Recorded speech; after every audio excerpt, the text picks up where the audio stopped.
The call came at 3 a.m., jolting me from a dreamless sleep. My father's voice cracked with desperation, something I'd never heard from him before. "Lillian, we need your help. I'm Lillian, and for the past decade, my family has treated me like the black sheep who threw away her potential by choosing to work with cars instead of pursuing a respectable career." Now here was my father, the same man who once told me I was embarrassing the family name by playing mechanic, begging for my assistance. "What happened?" I asked, already knowing this had something to do with my perfect brother Bentley. "It's complicated," Dad stammered. "Can you come over? First thing in the morning?" I glanced at the framed photo on my nightstand. Me at 18, covered in grease, standing proudly next to my first restored Mustang. Mom had refused to display it in their house, calling it unladylike. "I have a business to run," I replied, letting the silence stretch uncomfortably. "3 businesses, actually. Remember those grease monkey shops you were so ashamed of? Please, sweetheart. Your mother, she's not handling this well." I sat up, running my fingers through my hair. "I'll be there at 7, before my first shift starts."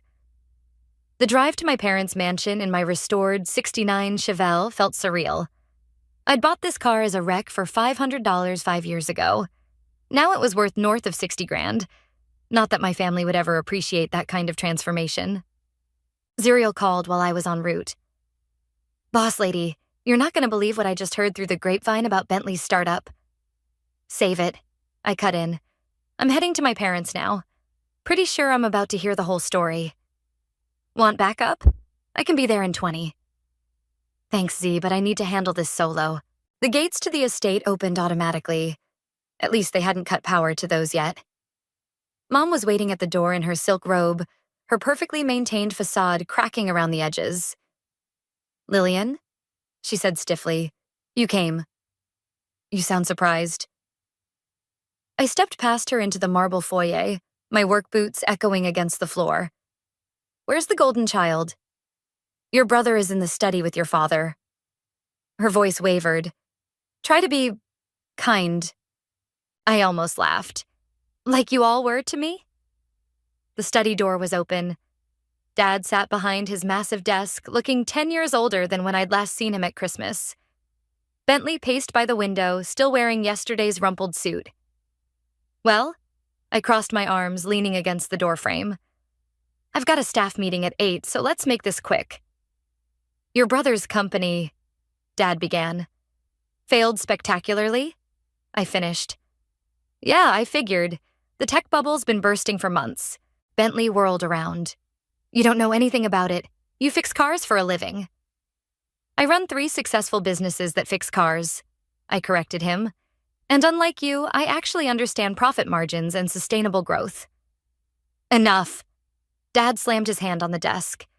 "Lillian, please, this isn't just about Bentley's company. He invested everything. Our retirement fund, the house equity." My stomach dropped. "How much?" "All of it," Bentley whispered. And then some. The room spun slightly. I'd expected bad, but this? "You let him gamble away your entire fortune? After all that talk about responsible business practices?" Mom appeared behind me, wringing her hands. "We trusted him. He has an MBA from Harvard. Yes, you've only mentioned it about 1,000 times." I turned back to Dad. "So what exactly do you want from your disappointment daughter? The one you said would never amount to anything?" The silence was deafening. Finally, Dad spoke, his voice barely audible. "We need money, Lillian. A loan. Just until we can sort this out." I pulled out my phone, checking the time. 7:23 a.m. In 37 minutes, I'd be starting another productive day at my embarrassing business, while my Harvard-educated brother had just destroyed our family's legacy. "I'll think about it," I said, already heading for the door. "But first, I want to hear exactly how this happened. Every detail. And Bentley?" I paused, meeting his bloodshot eyes. "You might want to change out of that suit. Where you're going, it'll just get in the way." I spent the morning at my flagship garage trying to focus on work while my phone buzzed with desperate texts from my family. Casey, My head mechanic noticed something was off when I fumbled a basic oil change. "Earth to Lillian," he said, sliding out from under a Porsche. "That's the third time you've checked the dipstick. What's going on?" I wiped my hands on my coveralls. "Remember how I always said my brother would crash and burn someday?" "Yeah?" "Well, he just took the whole family fortune down with him." Casey whistled low. "Damn. That's why your phone's been blowing up?" "Yep." I showed him the latest message from Mom. "Please come back. We need to discuss options." "What are you going to do?" Before I could answer, Zuriel burst through the office door.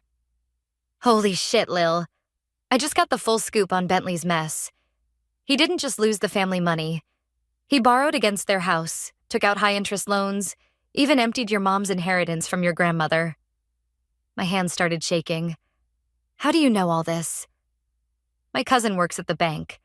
Bentley's been there every day this week, trying to get more loans. They're about to foreclose on the house." I grabbed my keys. "Casey, can you handle things here?" "Go." He nodded. "Just don't let them manipulate you, okay?" The mansion looked different in the afternoon light, less imposing, more vulnerable. This time, Bentley opened the door, his Harvard swagger replaced by dark circles under his eyes. "They're in the living room," he mumbled, going through the paperwork. I found my parents surrounded by stacks of documents, Mom openly crying as Dad highlighted numbers in red.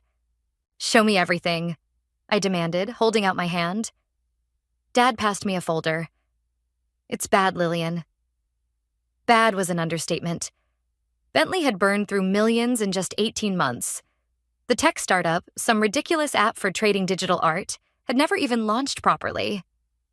"The house goes up for auction next month," Mom whispered. "We'll have nowhere to go." "You could have stopped him," I said, my voice tight. "All those times I came to you for startup capital for my first garage, you said I was irresponsible, that I needed a real business plan, but you just handed everything over to him?" "He had spreadsheets," Dad defended weakly. "Projections."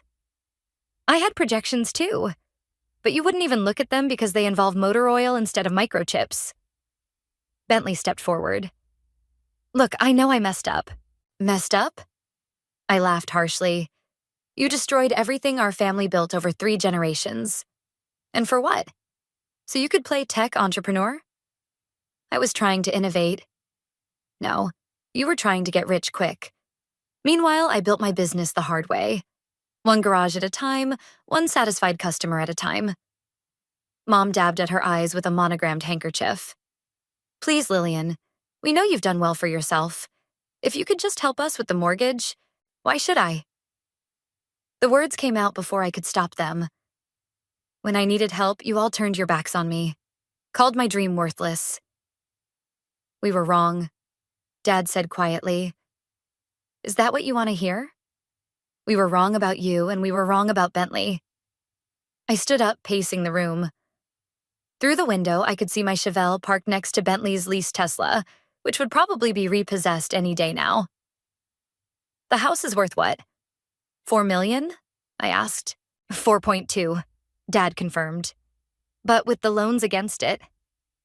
"And the total debt?" Mom's hands trembled as she checked a spreadsheet. "Just over 6 million. I let out a low whistle. "That's a lot of oil changes." "We know it's too much to ask," Dad started, but I cut him off.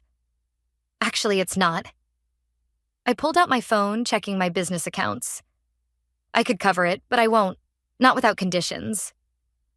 The room went silent. Even Bentley stopped his nervous pacing. "What conditions?" Mom asked. I looked each of them in the eye, savoring the moment. "First, I get full control of all family assets. What's left of them anyway. Second, you all work for me until the debt is paid off."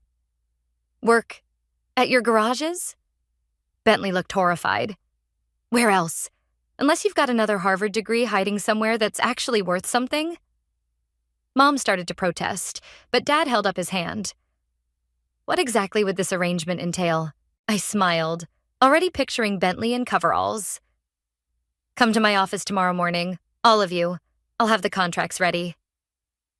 As I walked out, I heard Mom burst into fresh tears. Part of me felt guilty, but a bigger part remembered all the tears I'd shed alone in my first tiny garage, determined to prove them wrong. Now they'd learn exactly what their grease monkey daughter was capable of. My office wasn't what they expected. Located in a renovated industrial building, it balanced modern luxury with industrial chic. Exposed brick walls, floor-to-ceiling windows, and a restored vintage Harley-Davidson displayed in the corner. Their faces as they walked in said it all. "This is yours?" Mom touched the Italian leather couch hesitantly. "All of it." I gestured for them to sit, including the building. Zuriel arrived with coffee. Premium roast, not the instant stuff Mom used to tell me was good enough for a mechanic. She placed the cups on my glass desk with a knowing smirk. "The contracts are ready," Zuriel announced. "Need anything else, boss?" "Just make sure we're not disturbed." I waited until she left before continuing. "So, let's talk about your new jobs." Bentley shifted uncomfortably in his designer suit. "I still think there must be other options." "There aren't." I pulled out 4 folders. "Unless you've got $6 million hidden somewhere?" Dad cleared his throat. "What exactly will we be doing?" "Mom, you'll handle customer service at our Riverside location. Dad, you'll manage parts inventory at downtown. And Bentley..." I smiled. "You're starting in the pit with Jillian." "The pit?" Mom looked confused. "Oil changes, tire rotations, basic maintenance. Where every good mechanic starts." Bentley jumped up. "This is ridiculous. I have an MBA." "And look how far that got you." I leaned back in my chair. "Sit down, Bentley. Unless you'd prefer explaining to your country club friends why your Tesla got repossessed." He sat. "The contracts are simple," I continued. "You work for me for 3 years minimum. Standard 40-hour weeks, industry standard pay.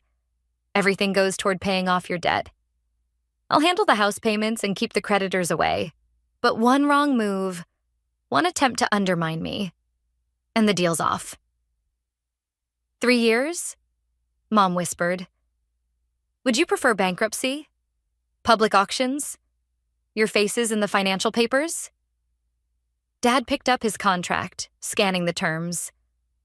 "And after 3 years? If you've proven yourselves valuable employees, we can discuss more permanent arrangements." I passed them each a pen. "Your choice." The silence stretched as they read. Finally, Dad signed first. Mom followed, her signature shakier than usual. Bentley stared at his contract like it might bite him. "This is karma, isn't it?" he muttered.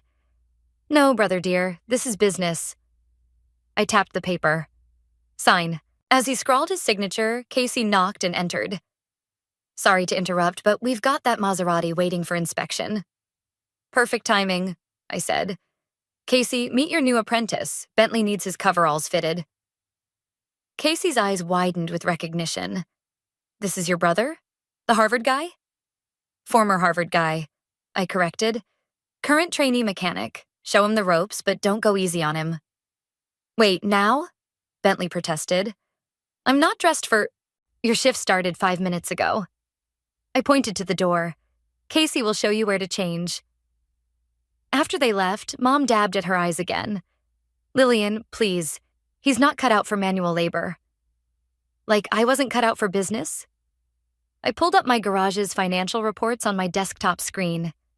"See these numbers? This is what not cut out for it looks like. 3 profitable locations, 47 employees, and contracts with every luxury car dealership in the city." "We didn't know," Dad said softly, "about any of this." "You never asked." I stood up. "Your shifts start tomorrow. I suggest you both get some rest. Manual labor takes some getting used to."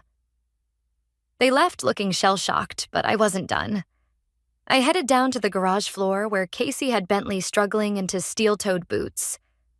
"Having fun?" I asked. Bentley glared up from the bench. "This is humiliation and you know it. No, this is honest work. Something you've never tried." I picked up a basic wrench. "You know what this is?" Of course I know what a wrench is. Good, because by the end of today, you'll need to know the name and function of every tool in that box. Jillian will test you. On cue, Jillian rolled out from under a car nearby. Looking forward to it, boss. I left Bentley gaping at his new supervisor, a tattooed woman 10 years his junior, and headed back upstairs. Through my office window, I watched Mom and Dad climb into their Mercedes, probably one of the last times they'd drive it. My phone buzzed with a text from Casey. Your brother just asked if we have a valet for the customer cars. I smiled, remembering all the times they'd laughed at my career choice. Let him figure it out. I typed back. The hard way. Just like I had to. 1 week into their new jobs, and the complaints were already rolling in. I sat in my office reviewing the incident reports with Zuriel. Your mother made 3 customers cry yesterday, Zuriel said, shuffling through papers. Apparently, she told Mrs. Anderson her Ferrari was new money gauche and suggested she try a Lexus instead. I rubbed my temples. And Bentley? Failed his tool test for the 3rd time. Jillian says he keeps calling her sweetheart and trying to explain business concepts to her while she's working. A knock interrupted us. Casey entered, looking exhausted. Your brother just tried to delegate his oil changes to the intern. Again. Where is he now? Hiding in the break room, complaining about his manicure being ruined? I stood up. Time for a family meeting. I found them all in the break room. Mom still in her pressed pantsuit despite the dress code, Dad actually trying in his new uniform, and Bentley sulking in the corner with grease-stained hands. Sit down, I ordered. We need to talk about your performance reviews. Performance reviews? Mom looked offended. We've only been here a week, and it's been a disaster. I pulled out the reports. Mom, you can't insult customers based on their car choices. Dad, inventory counts need to be exact, not approximately correct. And Bentley, I turned to my brother. Jillian is your supervisor. Her gender and age are irrelevant. She's barely qualified to... Bentley started. She's been with me for 3 years and can rebuild a transmission blindfolded. You can barely change oil without whining. Dad raised his hand like a schoolboy. I've been trying, Lillian. Really? I know, Dad. That's why you're getting transferred to the front desk at Riverside. Mom's moving to inventory, where she'll have minimal customer contact. And me? Bentley asked. You're staying right where you are until you learn some humility. And Jillian's getting a bonus for putting up with you. The door opened and a customer walked in, one of our regulars with a classic Mustang collection. His eyes widened at the scene. Mr. Roberts, I smiled. How's that 65 running? Like a dream, thanks to you. He glanced at my family. Are these your new hires? My family, actually. They're learning the business. Bentley straightened up. I'm her brother, Harvard MBA. I'm sure we could discuss some investment opportunities. Bentley, I snapped. Break room, now. After Mr. Roberts left, I rounded on my brother. You do not solicit our customers, ever. You lost that privilege when you burned through millions of their colleagues' money. I'm trying to help. No, you're trying to avoid actual work, again. I pulled out my phone. Jillian, could you come to the break room? She appeared moments later, coveralls pristine despite having just finished a brake job. What's up, boss? Give me an honest assessment of Bentley's progress. She crossed her arms. He refuses to get his hands dirty, won't listen to instructions, and spent 2 hours yesterday trying to convince me that we should disrupt the automotive industry with some app idea. Mom stood up. This isn't fair, Lillian. We're trying our best. Are you? Because from where I'm standing, you're all still acting like you're too good for this work. My work. We're not used to this. Dad gestured vaguely. Well, get used to it, fast. Because starting tomorrow, things change. I turned to Jillian. Take Bentley through the certification checklist again. If he fails, he starts cleaning bathrooms. You wouldn't dare. Bentley paled. Try me, Mom, Dad. Your new assignments start in an hour. And lose the designer clothes. You're not impressing anyone here. As they filed out, Casey appeared with another update. Your brother's Tesla just got towed from the parking lot. Good. I checked my watch. Right on schedule. You knew? I called the repo company myself. I watched through the window as Bentley discovered his empty parking spot. He needs to learn there are consequences. You're enjoying this a little too much. Casey grinned. Maybe. I turned back to my paperwork. But they're learning more in a week than they have in years. Speaking of which, I picked up my phone again. Time to call the realtor about their house. I think it's ready for some renovations. Renovations? Well, if they're going to live in it under my ownership, it needs a proper garage, don't you think? Casey laughed. You're evil. No, I smiled, watching Bentley throw a tantrum in the parking lot. I'm just giving them the education they never gave me. The accident happened 3 weeks into their employment. I was in a meeting when Zuriel burst into my office, face pale. Bentley just dropped a Mercedes on the lift, she said breathlessly, with someone under it. I ran to the garage floor, heart pounding. Jillian was being helped up by Casey, shaken but miraculously unharmed. The Mercedes lay at an angle, its side panel crushed. What happened? I demanded. Your brother decided he didn't need a spotter to operate the lift, Casey explained, his voice tight with anger. Jillian barely rolled out in time. Bentley stood to the side, still holding the lift controls. I've watched it done 100 times. I thought. You thought? I exploded. You could have killed someone. Where's the customer? In the waiting room, Jillian said, rubbing her shoulder. He saw everything. I found the Mercedes owner pacing by the coffee machine. One look at his face told me this wasn't going to be pretty. Sir, I cannot apologize enough. That idiot could have killed your mechanic, he shouted. And my car. Do you know how rare that model is? I do, sir. I promise we'll make this right. Make it right? I'm calling my lawyer. Mom appeared from the inventory room, drawn by the commotion. Perhaps I could offer you some coffee while we... Mom, not now. I turned back to the customer. Sir, please come to my office. We'll handle this professionally. 2 hours and one very expensive settlement later, I called a mandatory staff meeting. My family sat in the front row, Bentley still trying to defend himself. It was an honest mistake. Anyone could have... Shut up. I rarely raised my voice, but this was it.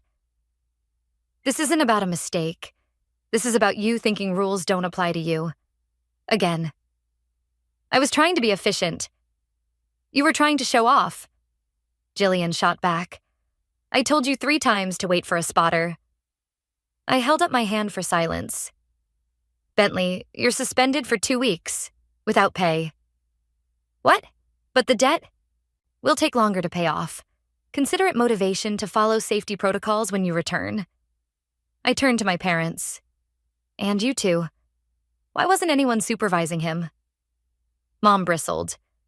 We were doing our jobs as you demanded. Your jobs include watching out for each other.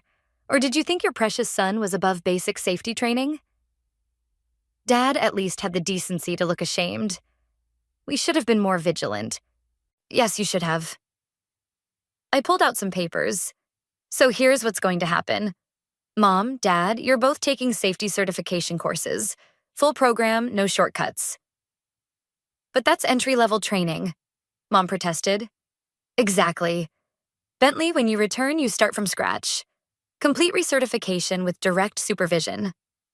One more mistake like this, and you're out. Debt or no debt. You can't do this to me. Bentley stood up. I'm your brother. No, right now you're my employee. A dangerous one. I stepped closer. And if you ever put one of my people at risk again, being unemployed will be the least of your worries. The room fell silent. Casey cleared his throat. What about the Mercedes? Insurance will cover it, but our premiums will skyrocket. I glared at Bentley. Coming out of your wages, of course. This is ridiculous. Bentley grabbed his jacket. I'm calling my lawyer. Your lawyer dropped you weeks ago, I reminded him. Along with your credit cards, car, and dignity. Want to try for your work boots too? He deflated visibly. slumping back into his chair. Meeting dismissed, I announced. Except for you three. We're not done. After everyone left, I faced my family. I've been too lenient. That changes now. Lenient? Mom scoffed. You've been torturing us. No, I've been teaching you. Clearly not well enough. I pulled up the garage's security footage. Watch this. Watch how close Bentley came to killing someone today because he couldn't follow simple instructions. They watched in silence as the Mercedes tilted dangerously on screen, Jillian rolling away seconds before disaster. This is what happens when you think you're above the rules, I said quietly. Sound familiar, Bentley? Like a certain investment scheme? He wouldn't meet my eyes. From now on, you all report directly to Casey. No shortcuts, no special treatment, no family passes. I headed for the door. And Bentley? Clean out that Mercedes before you leave. By hand. Maybe some manual labor will help you remember why we have safety protocols. Lillian, Dad called as I reached the door. We are trying, you know. I paused, remembering all the times I'd said those same words to them, only to be dismissed. Try harder, I said, and left them sitting there, surrounded by the consequences of their actions. The first sign something was wrong came when our online reviews started tanking. 1-star ratings flooded in, all with similar complaints. Wrong parts installed, overcharged services, rude staff. I knew immediately who was behind it. Look at this, Zuriel said, showing me her tablet. Someone's been posting on local business forums about our fraudulent practices. The writing style seems familiar. I scrolled through the posts. Harvard Business School level vocabulary with prep school entitlement? Has to be Bentley. Want me to trace the IP? No need. I picked up my phone. Casey, where's my brother right now? Computers showing him logged into Terminal 3 in the back office. Said he was studying safety manuals. Check his screen. A minute later, Casey's voice crackled back. Caught him red-handed. He's writing another review as we speak. I stormed down to the back office. Bentley scrambled to close his laptop, but not fast enough. Having fun? I asked, crossing my arms. I was just trying to destroy my business? Again? I grabbed his laptop. Let's see. Unprofessional management more interested in personal vendettas than customer service. Creative. You're running our family name into the ground. No, you did that when you lost $6 million. I'm trying to save it. Mom appeared in the doorway. What's going on? Your son is sabotaging the business that's keeping you all out of bankruptcy. I turned the laptop to show her. Recognize his writing style? She read the screen, face falling. Bentley, how could you? How could I? How could she? He gestured at me wildly. She's humiliating us, making us work like common laborers. As opposed to what? I shot back. White-collar criminals? That's enough. Dad's voice boomed from behind Mom. Both of you. No, it's not enough. I pulled up the review statistics. These posts have already cost us 3 major clients. That's thousands in lost revenue. Revenue that was supposed to pay off your debt. Bentley stood up. Maybe if you'd given me a management position instead of sticking me in the pit. You lost that privilege when you nearly killed Jillian. I slammed the laptop shut. And now this? You're actively trying to destroy the only thing keeping our family afloat? Lillian, Mom stepped forward.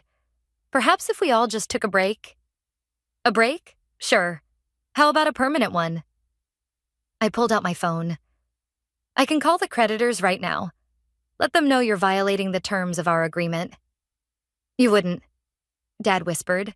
Try me. I started dialing. 1 call, and you lose everything. Again. But this time I won't be here to save you. Wait. Mom grabbed my arm. Please, we'll handle this. Handle it? Like you handled his tech startup? His gambling, his... I'm sorry. The words burst from Mom like a dam breaking. Is that what you want to hear?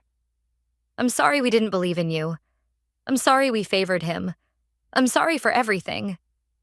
The office went silent. In 15 years, I'd never heard my mother apologize for anything. Mom, Bentley started. No. She turned on him. You've done enough damage. First our savings, now this? She straightened her work uniform. Lillian, what do you want us to do? I studied her face, looking for any sign of manipulation. Found none. First, Bentley writes retractions for every fake review. Then he spends the next month detailing cars, by hand, no power tools. I looked at my brother. Unless you'd prefer explaining to a judge why you violated our agreement? He slumped in his chair. Fine. And you two? I addressed my parents. Start acting like actual employees. No more covering for him, no more excuses. Dad nodded slowly. We understand. Do you?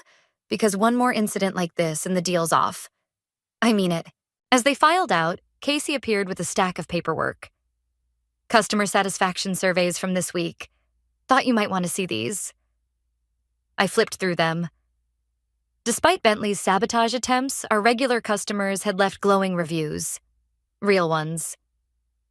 Your mom's actually getting better at inventory, Casey added. And your dad. He's got a knack for calming down angry customers. And Bentley? Still a disaster, but... Casey hesitated. Your mother's apology seemed genuine. I sank into my chair, suddenly exhausted. Maybe, or maybe she's just finally realized they have no other options. People can change, you know. Yeah. I watched through the window as Bentley began writing his retractions, Mom supervising nearby. But first, they have to want to. The annual luxury car show should have been my moment of triumph. Instead, I stood frozen as Bentley pitched his revolutionary new business model to my biggest client. Think about it, sir, he was saying. Why waste time with traditional repairs when we could create an app-based subscription service? Mr. Peterson, owner of the city's largest luxury car dealership, looked bemused. Interesting proposal. And you're part of Lillian's team? Actually, I'm the brains behind the operation. My sister just handles the mechanical aspects. I'd heard enough. Mr. Peterson, I see you've met my employee. Bentley's smile faltered. Lillian, I was just explaining how he violated his contract. Again. I turned to Mr. Peterson. I apologize for this interruption. Would you excuse us? Once out of earshot, I rounded on my brother. What the hell are you doing? Making things better. That subscription model could revolutionize. Like your last revolutionary idea? The one that bankrupted our family? This is different. I've learned from my mistakes. Have you? I gestured around the showroom. Because it looks like you're still trying to take shortcuts, still trying to prove you're better than just a mechanic. At least I'm trying to improve things. You're stuck in the past with your wrenches and oil changes. Our argument was drawing attention. Casey appeared at my elbow. Boss, maybe we should take this somewhere private. No need. I pulled out my phone. I'm calling the lawyers. The deal's off. You can't. Mom rushed over, Dad close behind. Please, Lillian, he didn't mean to try stealing my clients? Again? After the review incident? I started dialing. I warned you what would happen. Wait. Bentley grabbed my arm. Just wait. Something in his voice made me pause. I'm scared, okay? His voice cracked. I'm terrified of being nothing but a failure, of being just another mechanic. Just another mechanic? Jillian stepped forward, wiping grease from her hands. You mean like me? The one who's been teaching you everything you know? Or me, Casey added. The just a mechanic who runs 3 service departments? Or me. I finished quietly. The mechanic who saved your ass when your brilliant business plans fell apart? Bentley's shoulders slumped. I didn't mean... Yes, you did. I pocketed my phone. You still think you're better than us. That's why you can't learn, can't improve, can't succeed. I don't know how to be anything else, he whispered. Then learn. I pointed to where Mr. Peterson was examining a Ferrari. See him? He respects us because we deliver results, not promises. We fix things, not break them. Dad cleared his throat. She's right, son. I've learned more about real business in 3 months here than in 30 years of corporate life. And I've learned about real customer service, Mom added, not just social climbing disguised as networking. So what now? Bentley asked. Now? I looked around at my empire. The gleaming cars, the skilled staff, the reputation I'd built.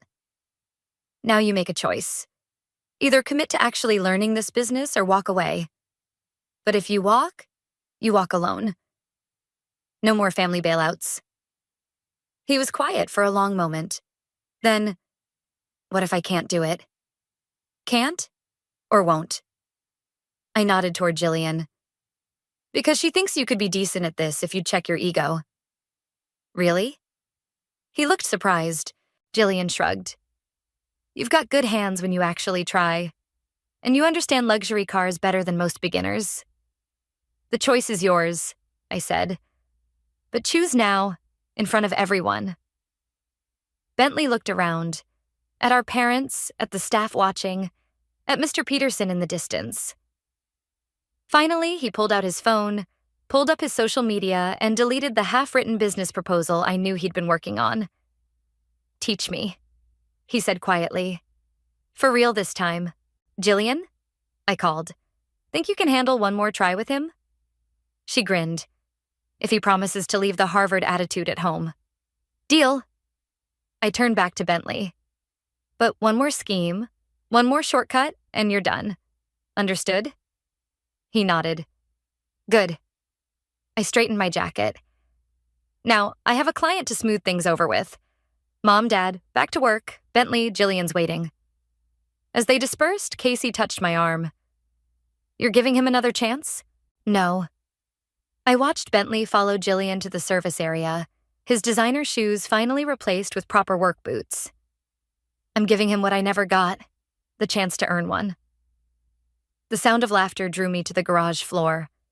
Bentley lay under a Porsche, covered in oil, while Jillian coached him through a transmission repair. No, your other left, she teased. Harvard didn't teach spatial awareness? Very funny. He rolled out, grinning despite the grease smeared across his face. But I think I've got it now. Show me, I said, making them both jump. Bentley didn't hesitate. He walked me through the repair step by step, his hands sure and confident on the tools. No shortcuts, no excuses, just solid work. Not bad, I admitted. Almost like you've been paying attention. Had good teachers. He glanced at Jillian. Once I shut up and listened. Mom appeared from the inventory room, tablet in hand. Lillian, the new parts system is showing a discrepancy in the German imports. Show me. She pulled up the spreadsheet, pointing out the error she'd caught. If we adjust the ordering schedule, we could save 15% on shipping. Implementation plan? Already drafted. Your father's running the numbers now. I studied her face. No trace of the entitled woman who'd once refused to set foot in my grease pit. Just a competent employee who'd found her niche. Good work, I said. Both of you. Casey burst in, excitement clear on his face. You need to see this. He led us to the front office where Dad stood with Mr. Peterson and several other clients. Tell them, Mr. Peterson urged Dad. Well, Dad cleared his throat.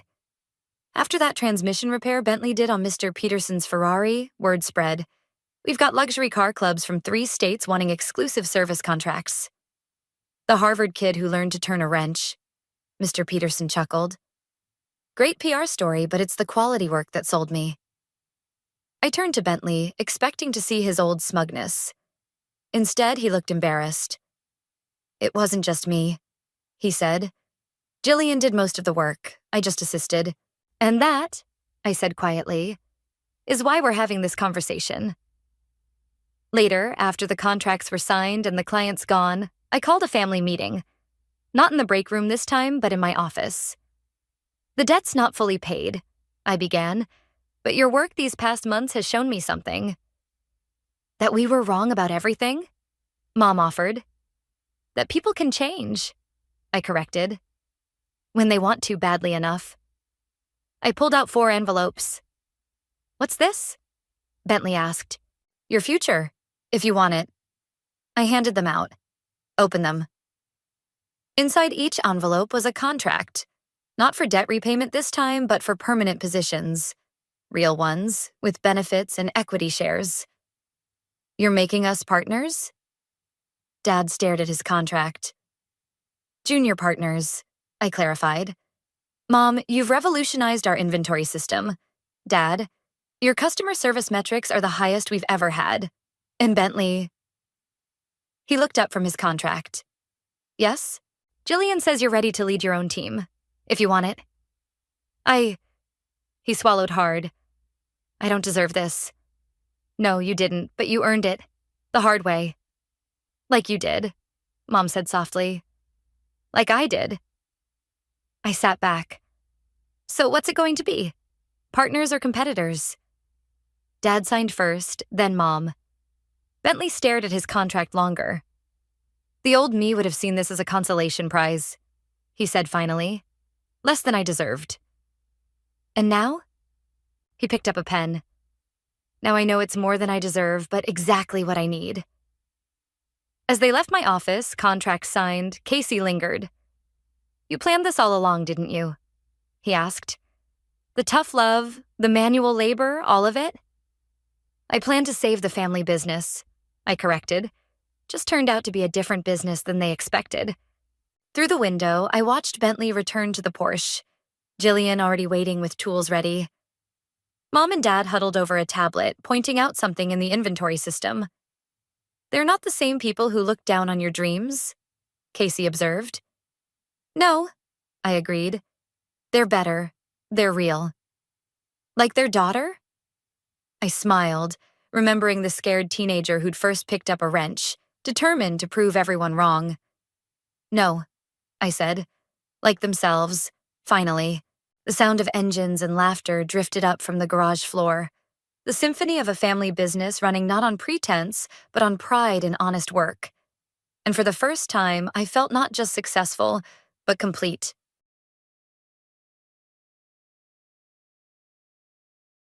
Hello, everyone. My name is Jessica, a 45-year-old graphic designer and children's book author. Art and storytelling are my passions.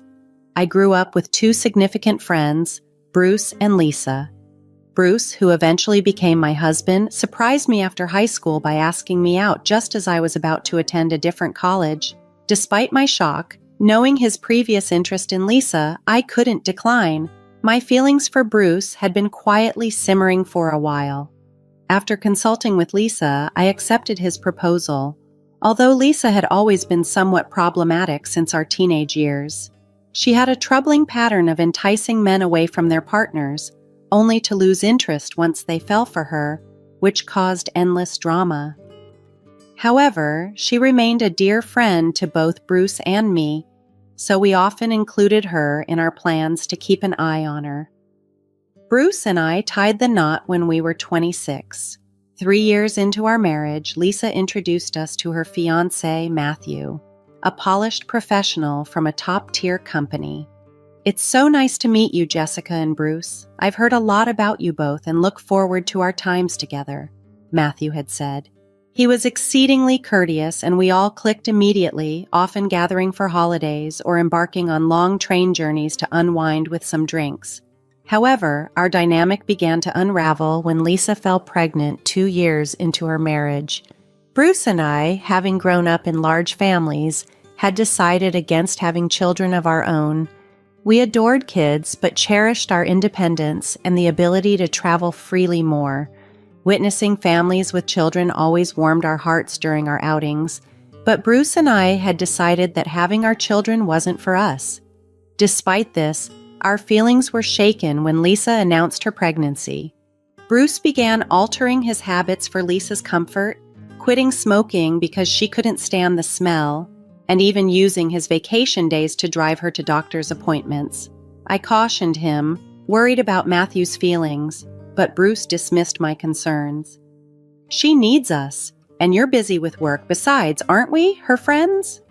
I tried to support Lisa in my way, buying necessities and offering emotional support, but I felt Bruce escorting her to every obstetrician visit was excessive.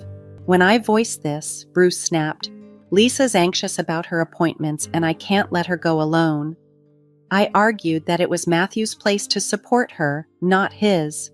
"You're acting like you're the father of this child." This accusation led Bruce to retort, "Well, it's not like you're going to have a baby anyway." His dismissive attitude hurt deeply, and our once peaceful marriage began to strain under frequent arguments. The tension didn't ease even after Lisa gave birth to her daughter, Teresa. Bruce's time spent with Lisa and Teresa only increased. When Teresa was 7, a new issue arose around her kindergarten graduation ceremony. The day before the event, I found Bruce frantically searching through our closet. "What are you doing?" I asked, surprised by the mess. "I'm trying to figure out what to wear for the graduation tomorrow," he explained. His workplace usually had a casual dress code, but he kept suits for client meetings, all of which were now strewn across the bed. "You're seriously thinking of attending the graduation?" I questioned, my voice rising in disbelief. Bruce's face soured immediately. "Matthew can't make it. Lisa asked me to come," he justified. It seemed completely unreasonable for Bruce, merely a childhood friend and not a biological parent, to attend such a personal family event. This escalated our disagreement further. "Do you still doubt my intentions?" Bruce challenged, unable to hide his irritation. His involvement with Teresa had always been supportive, like picking her up from kindergarten when needed. But his eagerness to step into this familial role unnerved me, intensifying our conflicts and deepening the rift between us. Amidst the whirl of emotions and preparations for Teresa's kindergarten graduation, Bruce dropped a bombshell. "Iron a shirt for me. I'm attending the graduation tomorrow," he said curtly, ending the discussion and walking to our bedroom. Feeling cornered and helpless, I picked up the phone and dialed Lisa. "Hello, Lisa. About tomorrow? I heard you're having Bruce come along. Won't Matthew be upset about missing the graduation?" I ventured cautiously. "Jessica, what are you talking about? Matthew doesn't even know the graduation is tomorrow." "I'll tell him afterward," Lisa replied nonchalantly, revealing she hadn't informed her husband about any of the kindergarten events thus far. Bruce had been stepping into the role of the father, a revelation that left me reeling from its sheer selfishness. "Lisa, isn't that extremely unfair to Matthew? It's not right for Bruce to take his place just because they're childhood friends," I argued. "What's wrong, Jessica? You're overreacting. See you tomorrow." Lisa dismissed my concerns and hung up abruptly, leaving me shaking with anger and disbelief. Yet, despite my frustration, I found myself ironing Bruce's shirt and preparing his tie for the next morning. I watched him leave for Teresa's graduation, feeling a mix of betrayal and resignation. As Bruce and Lisa began spending more time together, escalating from monthly outings to weekly, and then thrice-weekly excursions, even Matthew started to harbor suspicions. One night, he came over to our house while Bruce and Lisa were out. "I'm sorry to visit so late, but something is troubling me," Matthew began, his voice laden with concern. "Is it about them?" I asked, already dreading the confirmation of my suspicions. "Yes," he replied, pulling out his phone to show me the GPS history from Lisa's car. It showed frequent visits to a hotel on the days she was out with Bruce.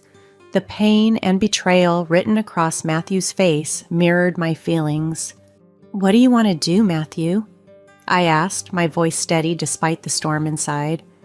"I want to take action against them. I can't just let this go," he declared, a steely resolve in his eyes. "Me too. I can't forgive their betrayal," I agreed, feeling a fierce determination to stand up for ourselves. Together, we began to plot our course of revenge discreetly.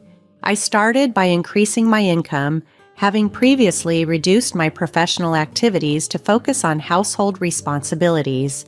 Meanwhile, Matthew transitioned to working from home, enabling him to take care of Teresa when Lisa and Bruce went out.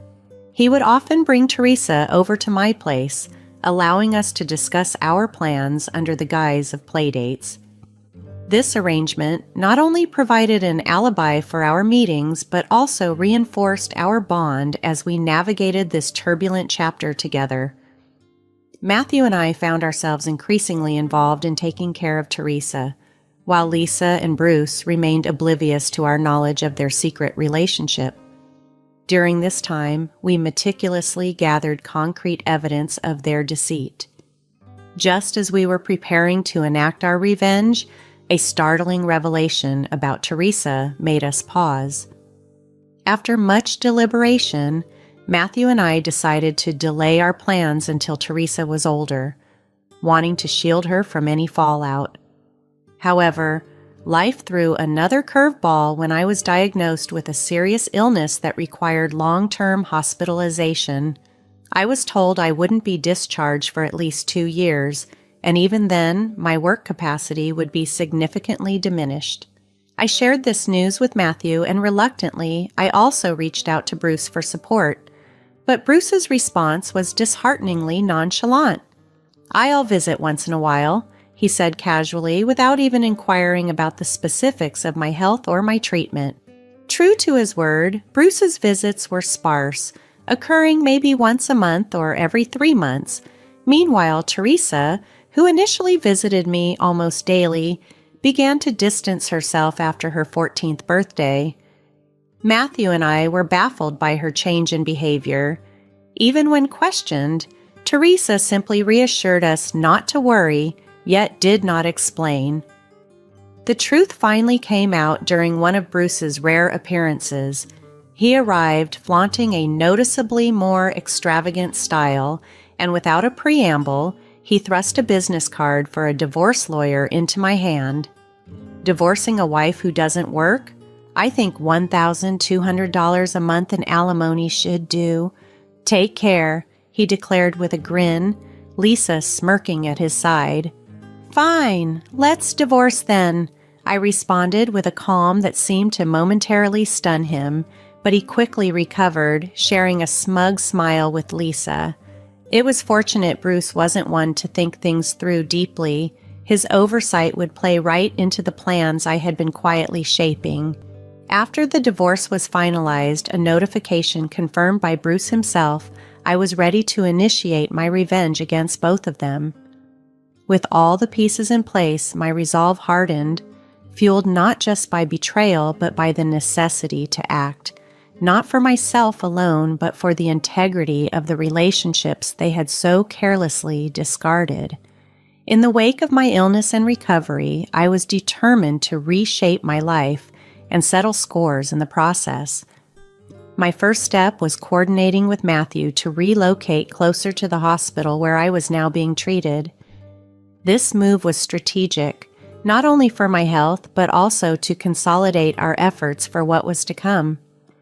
With Matthew and Teresa now living nearby, their visits became a daily comfort. Despite Teresa's subdued demeanor, I was relieved to see her each day, a stark contrast to the isolation I felt from Bruce and Lisa. Before my hospital transfer, I instructed Bruce to clear out the remainder of my belongings from our shared home. I wanted nothing from that house to follow me, nothing tainted by their deceit. As things settled with my new living arrangements, I received an unexpected flurry of calls from Bruce, showing 30 missed calls in just a few minutes.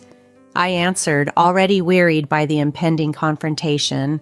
Bruce was frantic, his voice overlapping with a bewildered property agent and Lisa's distant shouts. "What the hell is going on?"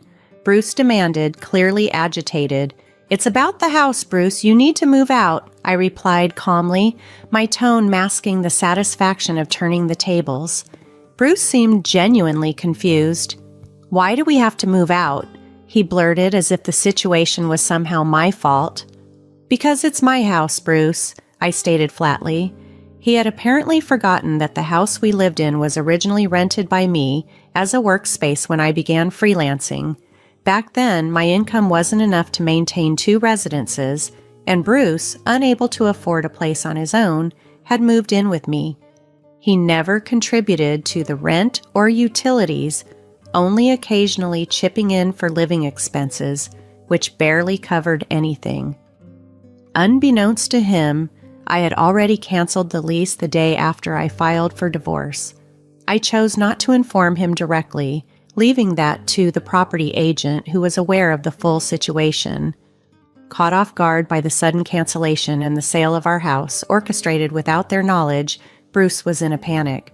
"What are we going to do about our new house?" he asked, his voice laced with desperation. "I don't know, Bruce. Maybe stay in a business hotel for now," I suggested nonchalantly, turning on the speakerphone to better manage the conversation as I prepared for the next phases of my plan and my new life, free from their shadows. In a complex and emotional separation, Bruce's call caught me off guard. His voice was initially filled with frustration. "Don't mess with me!" he bellowed. However, sensing the gravity of the situation, his tone quickly softened. "So, when will you transfer the money? We're running low on cash," he inquired, his voice laced with a hint of desperation.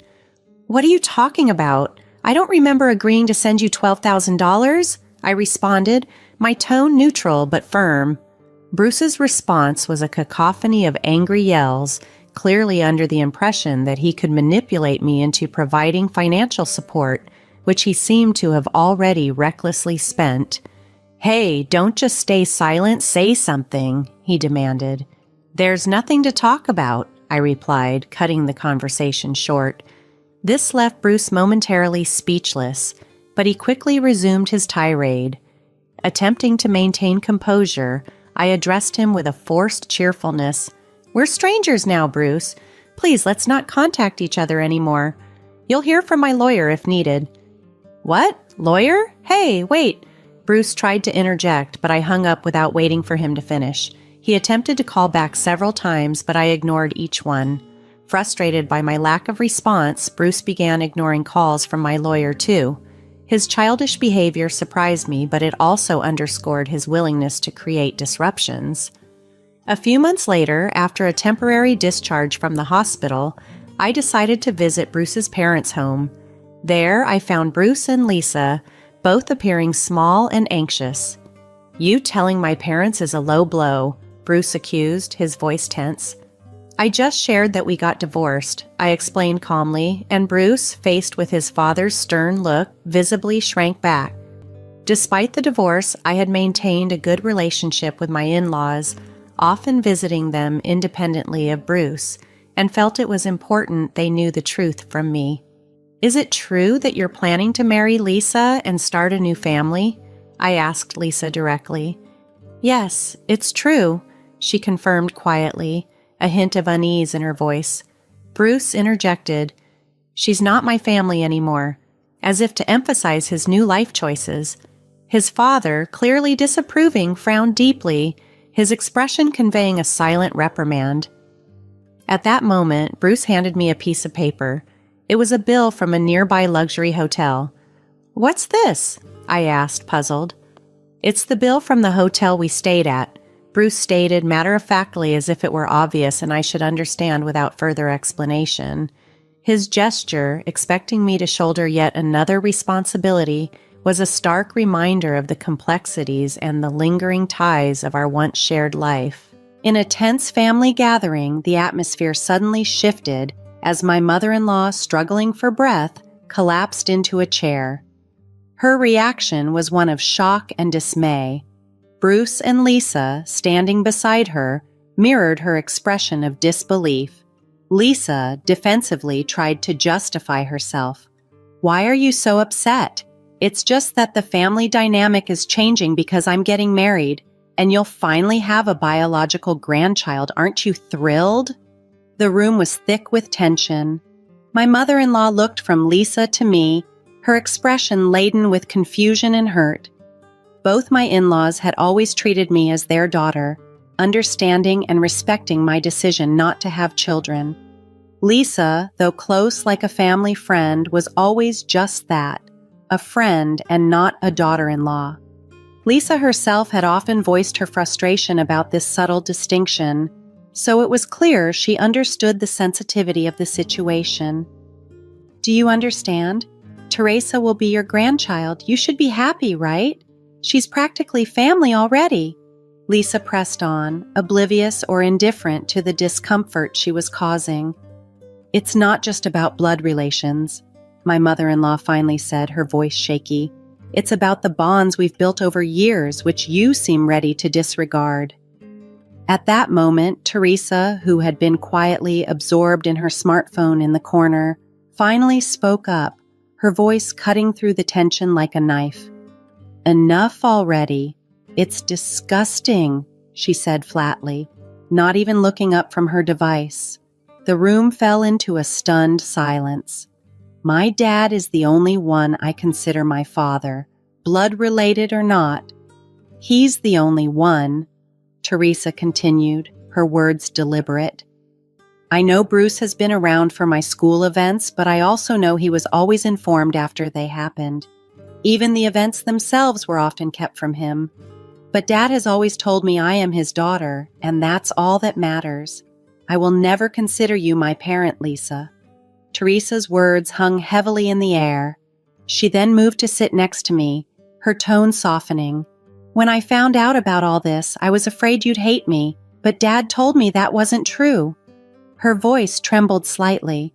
"Teresa, I love you so much," I responded, my voice choked with emotion. "You visiting me every day in the hospital meant the world to me." At my words, Teresa, perhaps feeling a weight lifted off her shoulders, teared up and hugged me tightly. In that moment, it was clear that the bond between us was defined not by deceit or betrayal, but by genuine affection and understanding, a stark contrast to the chaos that seemed to surround us. For the past 14 years, I have cared deeply for Teresa. There was never a question about my affection for her. So, when the truth about Teresa being Bruce's daughter came out, I wasn't as shocked as one might expect. Before Lisa could process my composed reaction, another twist unfolded. Matthew entered the room unexpectedly. He was still technically Lisa's husband, as she had hastily demanded a divorce citing irreconcilable differences without finalizing the proceedings. "I was stunned when you mentioned the divorce," Matthew said, holding up the still unprocessed divorce papers.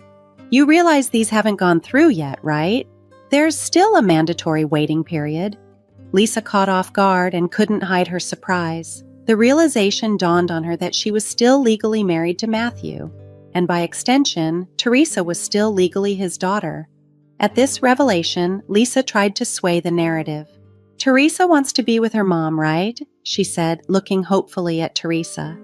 Teresa, however, frowned at Lisa and took my hand in solidarity, leaving Lisa speechless and visibly upset. Bruce, misinterpreting the dynamics and trying to lighten the mood, burst into laughter. "So you two are together, huh? But too bad, isn't it impossible to live on just Matthew's salary?" His assumption was not only wrong, but also ill-timed. "Can you stop with these weird assumptions?" I retorted. "For your information, Matthew makes double what you think," Bruce scoffed, dismissive of the claim, and then tried to jab at me. "Besides, with your illness, you can't work. You'll just end up miserably somewhere." That's when I couldn't help but laugh at Bruce's massive misunderstanding. "You didn't know about my income, did you? It's not what you think. I earn $480,000 annually." Bruce's and Lisa's expressions shifted to sheer astonishment. Over the past decade, I have become a successful children's book author, with my income significantly boosted by essays, interviews, and the like.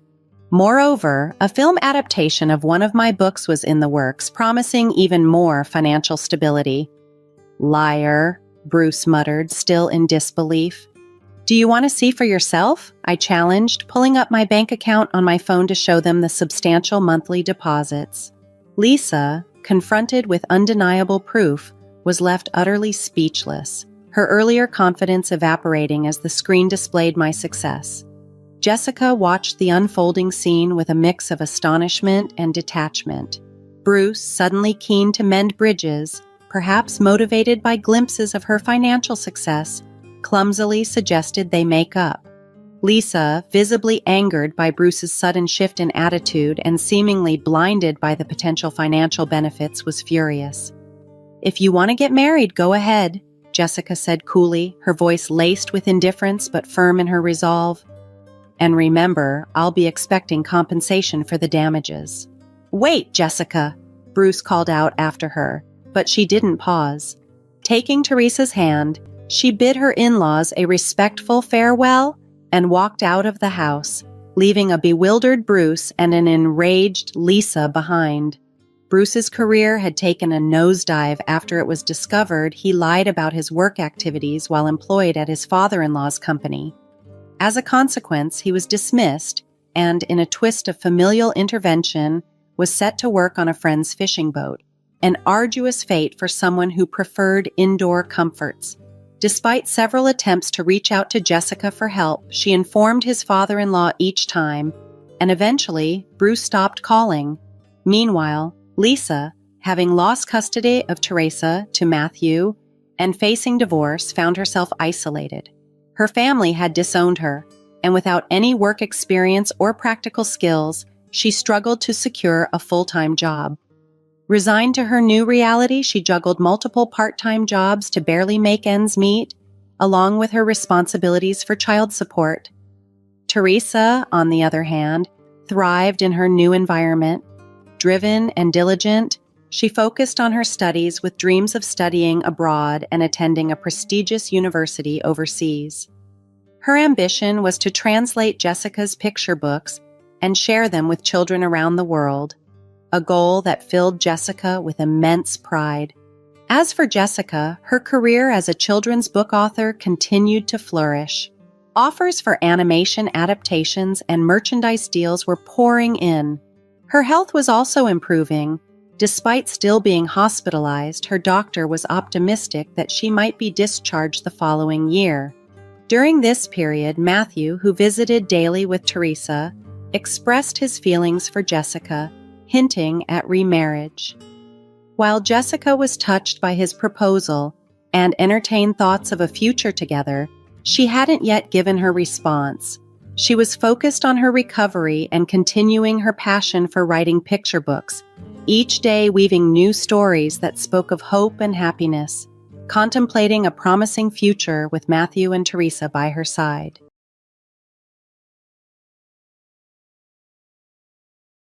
Hello, I'm Helen, a soon-to-be mother who is currently 9 months into her pregnancy and eagerly anticipating the arrival of her first child. This time is filled with a mix of excitement and nervousness for her. Despite the joy of welcoming a new life, she finds herself often overwhelmed with the daily responsibilities of managing her household alone. Her husband, Samuel, works an office-based job and is off on weekends, but he spends most of this time at his parents' nearby home, maintaining a close relationship with his in-laws. This leaves Helen to handle household chores and errands by herself. Every morning begins early for Helen as she prepares breakfast for Samuel before he heads to work. After seeing him off, her day continues with cleaning, laundry, and shopping for necessities. Despite being cautious about not lifting heavy objects due to her pregnancy, Helen often ends up managing on her own or with occasional help from understanding friends. Once home, she prepares dinner, and only then can she relax and indulge in her new hobby of blogging. She enjoys capturing moments of her day, from meals to the beauty of nature around her, and sharing them online where friends leave encouraging comments. One evening, as Helen was wrapping up dinner preparations, Samuel came home and carelessly left his belongings on the sofa. After tidying up after him, Helen announced dinner and excused herself to take a bath, her tone reflecting her fatigue and frustration. Their marriage, now 4 years old, had gradually lost its warmth and mutual consideration. That night, a small conflict escalated when Samuel, unable to find Brew in the house, demanded that Helen, despite her advanced pregnancy, go to the store. Her refusal sparked a heated argument, with Samuel insisting that staying active was important and dismissing her discomfort. Frustrated yet resigned, Helen considered going herself to avoid further conflict, reflecting sadly on the state of their relationship and wondering if this was what marriage was supposed to be like. Upon arriving at the store, I unexpectedly ran into Amber, my neighbor. "Oh, Amber, good evening," I greeted her warmly. "Good evening, Helen. Did you forget to buy something too?" she asked with a smile, mentioning she had run out of gravy. Amber's cheerful demeanor briefly lifted my spirits. "My husband insisted on having Brew, and he sent me out to get it," I explained, puzzled. "Why couldn't he just get it himself?" Amber echoed my sentiments, recognizing the strain it put on me. We walked together for a while before parting ways at a crossroads. When I returned home, I found Samuel sprawled on the sofa, engrossed in the TV with the dinner dishes still untouched. "Why did it take you so long? What were you dawdling around for?" he grumbled impatiently. His demanding tone pierced through me as I handed him the brew silently and began cleaning up. I was deeply hurt by his lack of consideration, especially during my pregnancy. I wanted to confront him but decided against it, fearing another loud argument. After my solitary dinner, I took a soothing bath and retreated to our bedroom. The next morning, Samuel acted like the previous evening's incident hadn't occurred. "Why are you making that face so early in the morning? Don't take it out on me. I'm off to work now, so try to be a bit considerate. You know the importance of appreciation," he said casually as he left. His words ignited a desire in me to retort, but I was too stunned to speak and could only sigh deeply as I saw him off with a curt, "Be careful. I won't be making dinner tonight." Later that day, I went about my usual chores and prepared a simple meal just for myself since Samuel had mentioned he wouldn't be home for dinner. However, as I was about to eat, Samuel unexpectedly returned. "I'm back. Thanks for your hard work," he said, only to add, "But you said you didn't need dinner today, right?" "Yeah, but my drinking party got canceled. I'm hungry. You have something to eat, right?" His mood shifted when he realized I had prepared food only for myself. "Didn't you even consider that I might come back? This is unbelievable," he exclaimed, frustrated. Upon seeing the simple meal I had set for myself, his irritation grew. "What do you call this? A meal? I seriously question if you're fulfilling your duties as a housewife. Don't waste the money I work for," he scolded. I tried to calm the situation by explaining, "I quickly prepared something for myself. Please don't get upset. Maybe you should learn proper cooking from my mom," he continued, comparing my culinary skills unfavorably to his mother's. His constant comparisons to his mother were deeply wounding, leaving me to reflect on how such remarks could chip away at our relationship. "I can't eat this. Go buy something else," Samuel's harsh words echoed in the kitchen, causing my heart to sink even deeper. It was late. I had already bathed and was settling in for the evening. "Can't you get it yourself?" I countered, frustrated by his unreasonable demands. But Samuel was already on his way out, fuming over the missed dinner and yesterday's forgotten brew.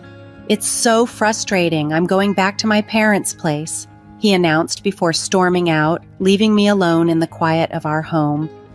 Strangely, his departure brought a wave of relief over me.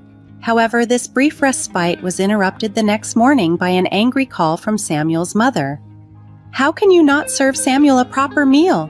This feels like moral harassment, if not worse," she accused. I tried to explain the situation, but she was unreceptive, forcing me to apologize and end the conversation abruptly, which plunged me into a deeper gloom. With Samuel not home, I treated myself to a leisurely late brunch, trying to shake off the morning's unpleasantness. Yet the thought of him returning that evening loomed over me. Determined to smooth things over, I decided to make an extra effort for dinner. I shopped carefully, selecting fine ingredients, and even adding Samuel's favorite brew to the cart, hoping to prepare a meal that would win back his approval. I cut short my usual time for blogging to focus on cooking. Hours later, the table was set impeccably, as if for a special occasion. Admiring the arrangement, I felt a surge of pride and anticipation.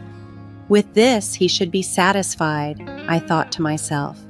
I waited in the dining room, but as time ticked by, there was no sign of Samuel. Concern grew within me as I tried calling him several times without a response.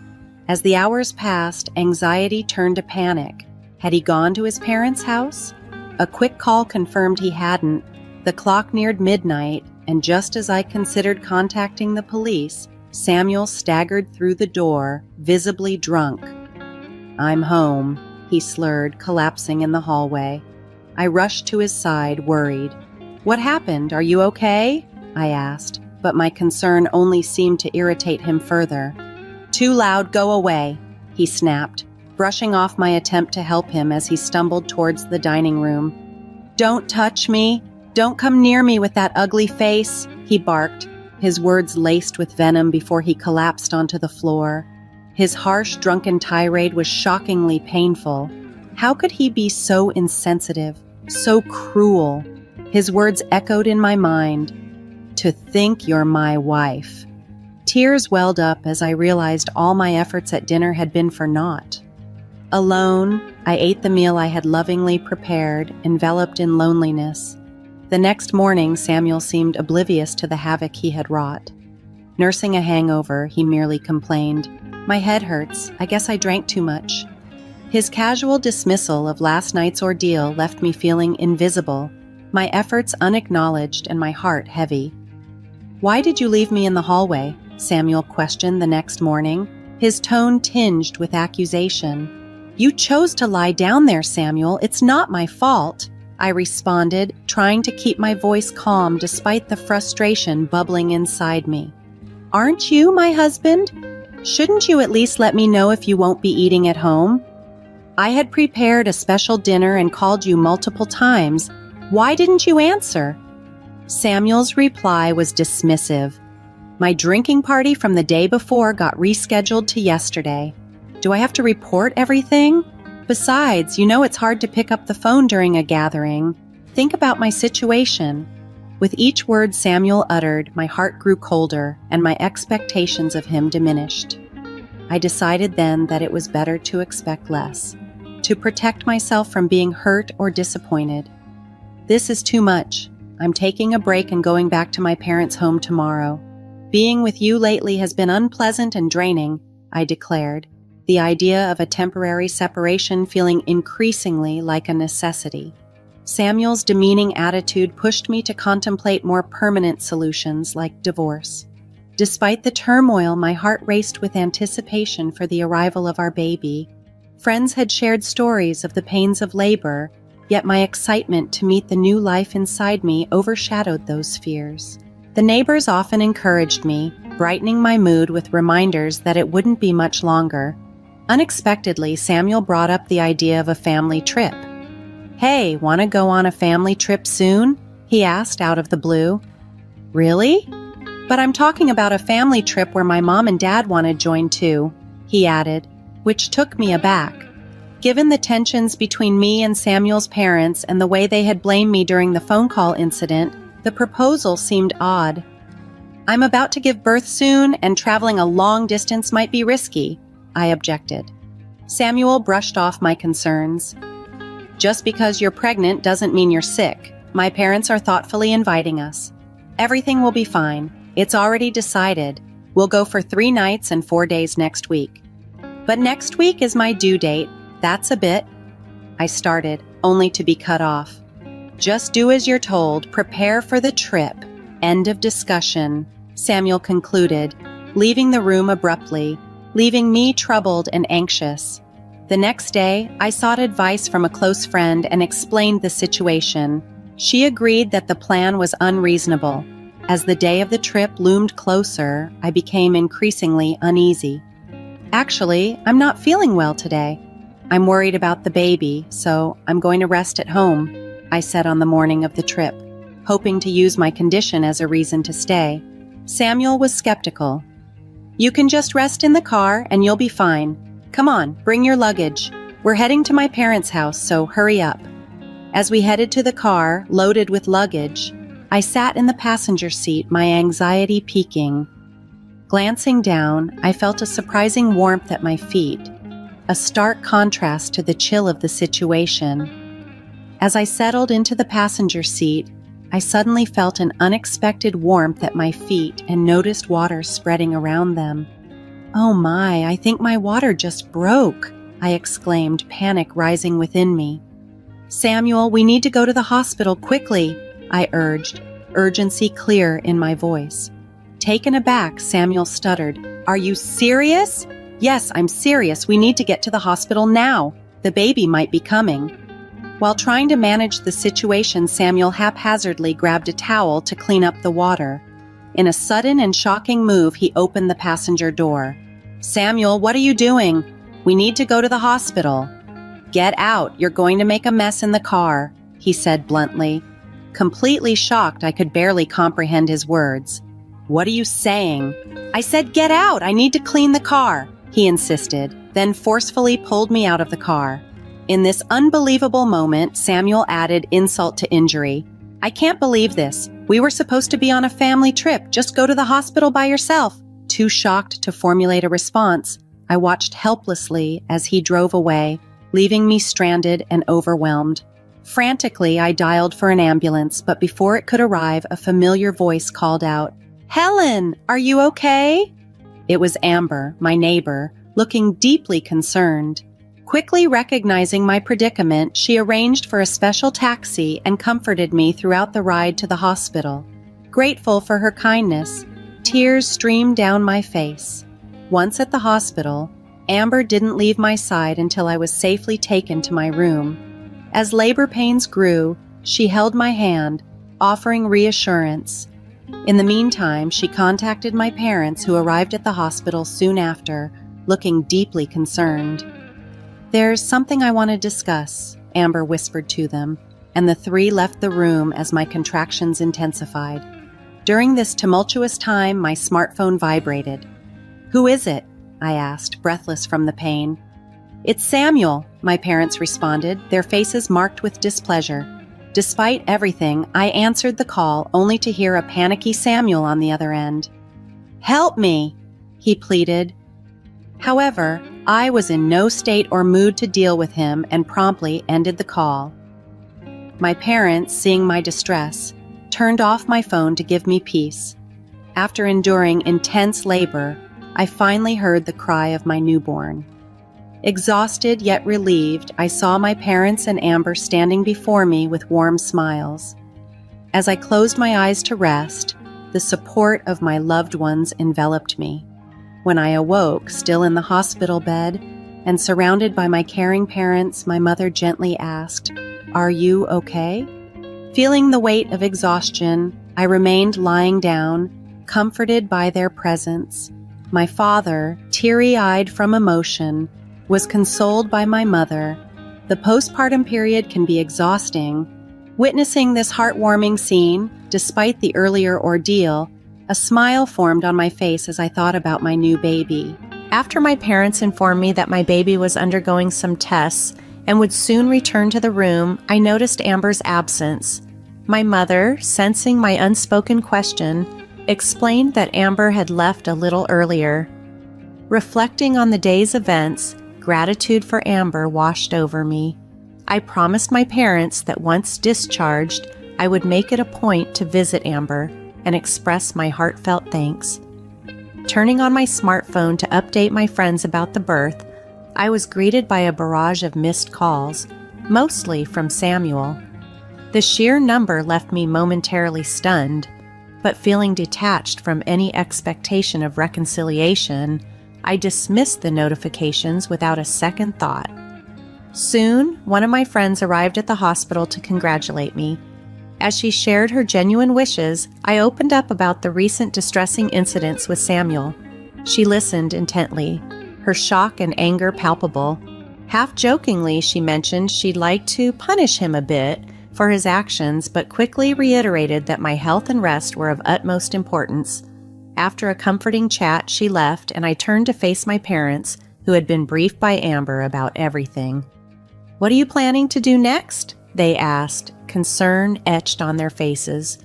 I shared my thoughts about potentially divorcing Samuel, and to my relief, they supported my decision.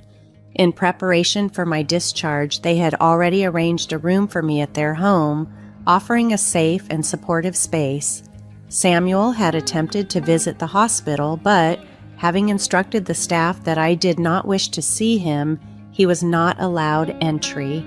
The next day, Amber visited my hospital room, bearing a fruit basket.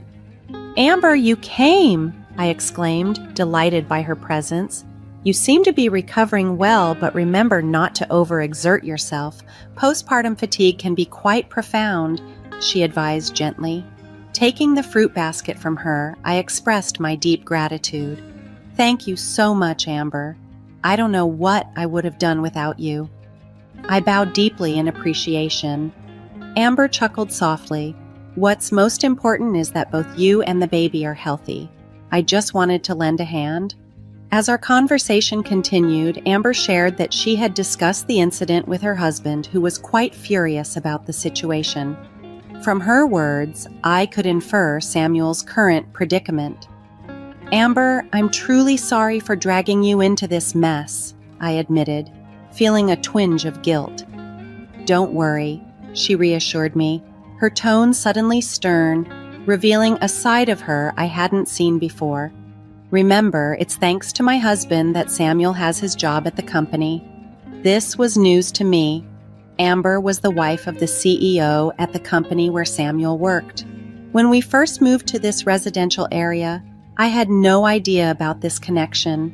However, as we frequently bumped into each other at local stores and occasionally shared tea, our relationship grew. It was during these casual meetups that I learned about her husband's significant role at the company. My husband Samuel was entirely unaware of Amber's significant connection to his workplace.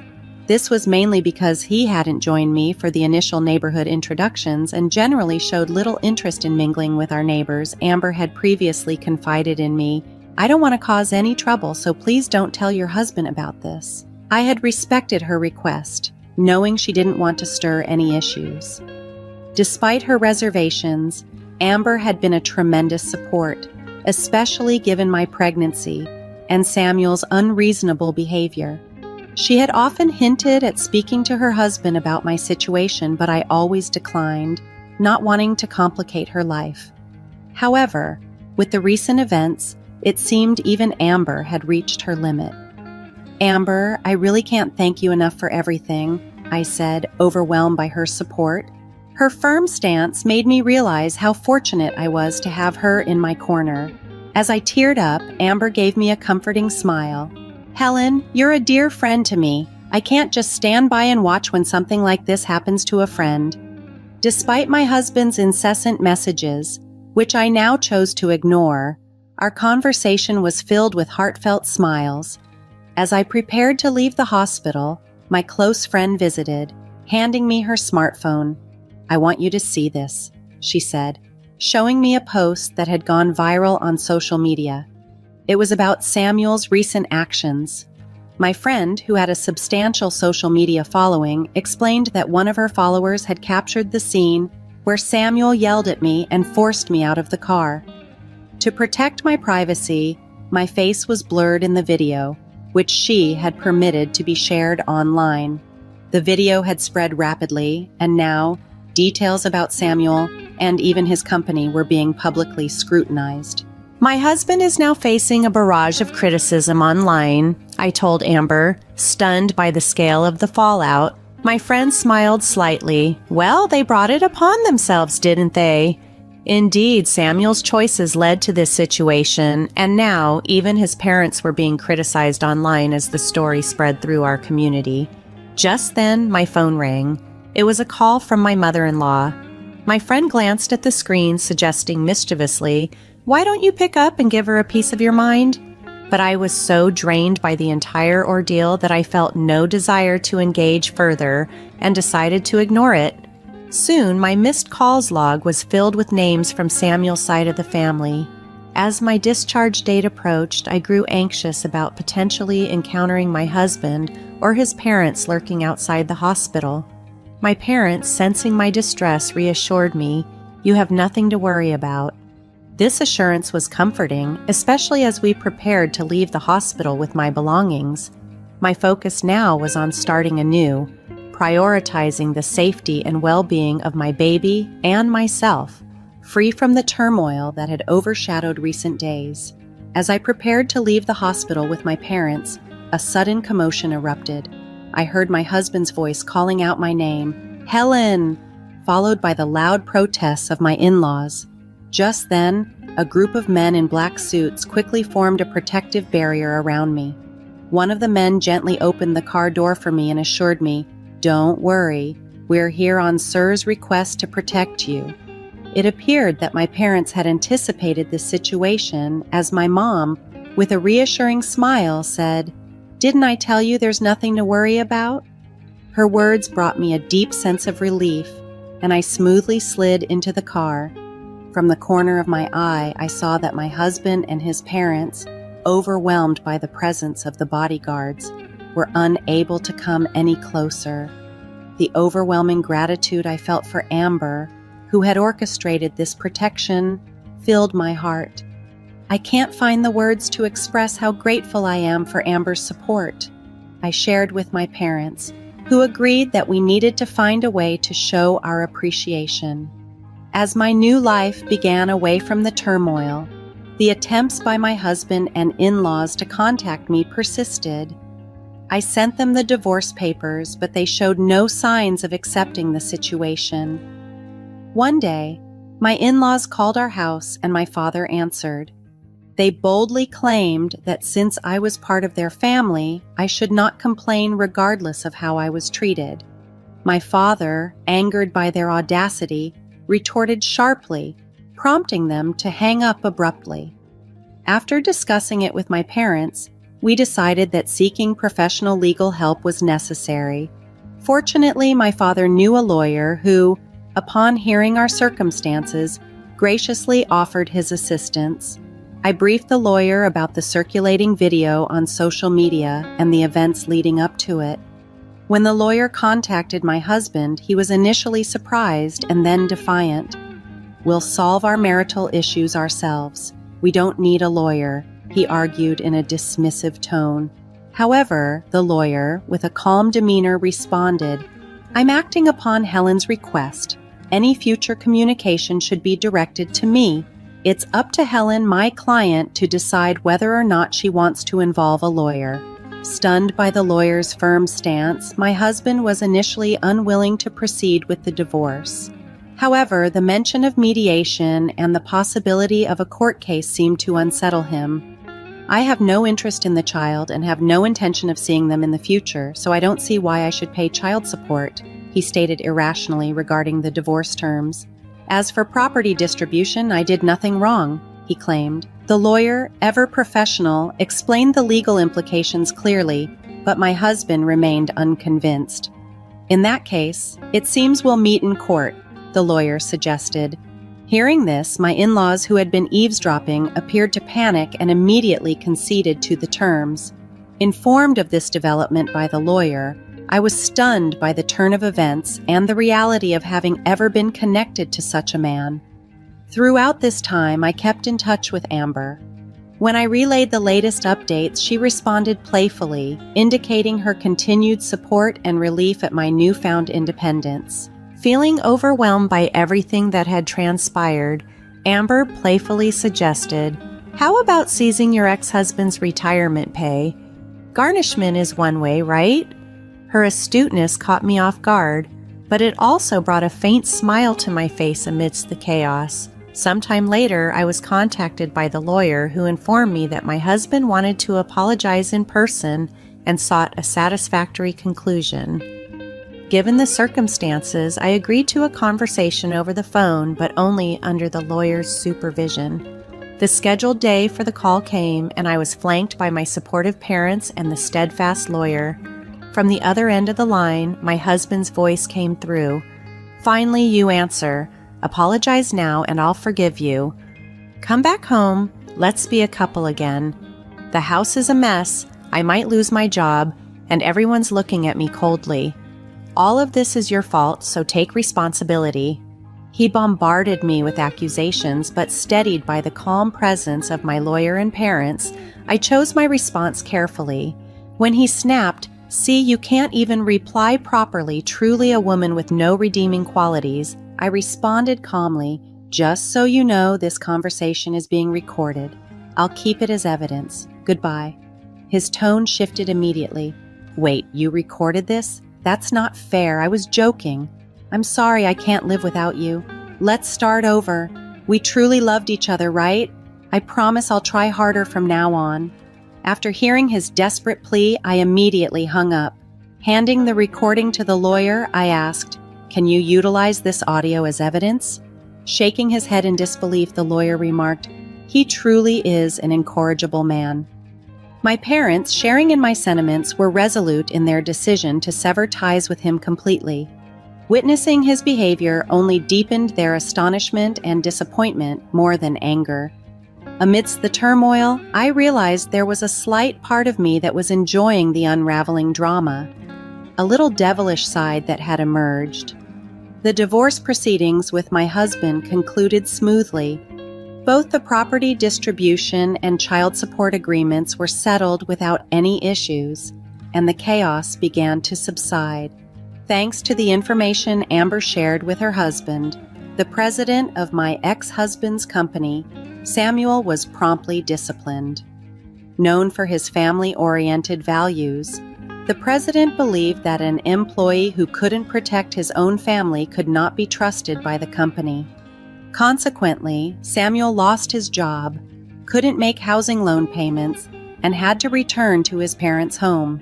His reputation, already tarnished by the viral video, left him struggling to find stable employment, barely making ends meet with short-term part-time jobs. Rumors also spread about his parents, and according to reports from friends in the neighborhood, they seemed to live in perpetual unease. The societal judgment they faced was surprisingly harsher than any legal repercussions. With most matters settled and my health recovering, my parents, my baby, and I visited Amber's home to express our gratitude. Amber and her husband doted on my baby, making us feel warm and welcomed. After that visit, Amber and my mother became close friends, and similarly, Amber's husband and my father got along very well. Our families grew close, and to everyone's surprise, my relationship with Amber and her husband's son, who was around my age, began to develop in an unexpected direction. A few years later, the idea that I might become part of Amber's family was something no one could have predicted. Life truly is full of unexpected turns.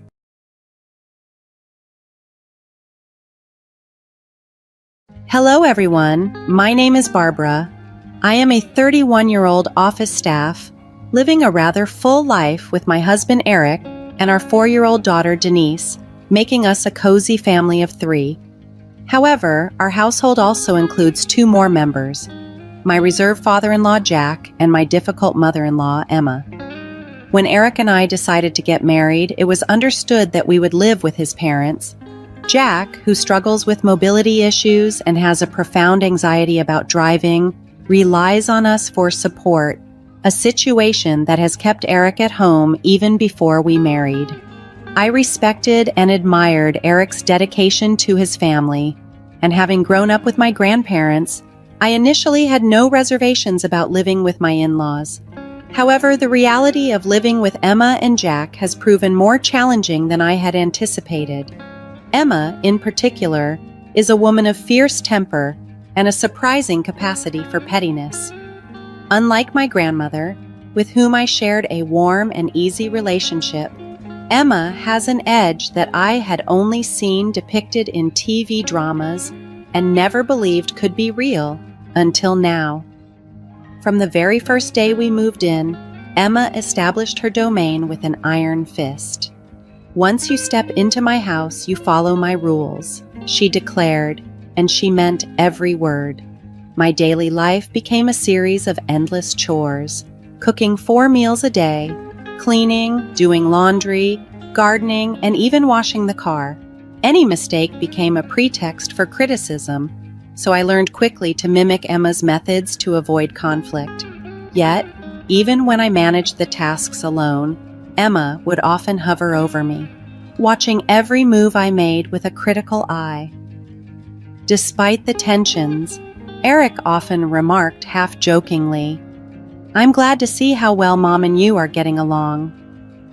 Both Emma and I would grimace at his comment, our smiles brittle. Exhausted from the relentless pace set by Emma and her frequent outings, I found solace in conversations with our neighbors, who often expressed sympathy, saying, "Emma can be so strict, it must be tough for you." Indeed, their understanding offered a small comfort in my challenging daily life. I gradually came to understand that Emma had a certain reputation in our community, known for her overbearing demeanor, especially towards Eric's previous girlfriends. Despite Eric's popularity and good looks, Emma's nagging had driven many away. Initially, I was completely unaware of this, and when I first discovered it, I felt a mix of disbelief and despair. Eric and I had been enjoying a harmonious marriage. Jack, though quiet, was a kind man, and my only real struggle seemed to be Emma. I hoped that by enduring her presence, we might eventually find peace. Everything shifted when Emma learned I was pregnant. For a fleeting moment, her eyes lit up with excitement, but her enthusiasm quickly soured when she found out we were expecting a girl. "A girl," she scoffed, her disappointment palpable. "She'll just get married and leave someday. There's no point in raising her well. Nothing can be done now. You should hurry up and have a boy." I was alone with her when she said this, and I couldn't contain my anger. "Every child is precious regardless of gender," I retorted. "Besides, we don't have a family business that needs a male heir, so why does it matter?"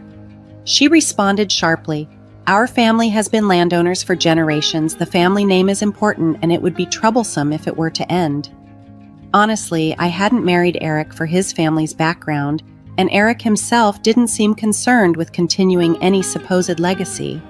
He was thrilled about our daughter's future and spoke of it often, showing his excitement about raising a girl. However, Emma never revealed this demanding side to her son. She operated from the shadows, insistent on having a grandson, which made her manipulations all the more insidious. Her attitude didn't improve even after Denise was born. In front of Eric and Jack, she would dote on Denise, but on her bad days, she would coldly push her away, making it clear she held little affection for her.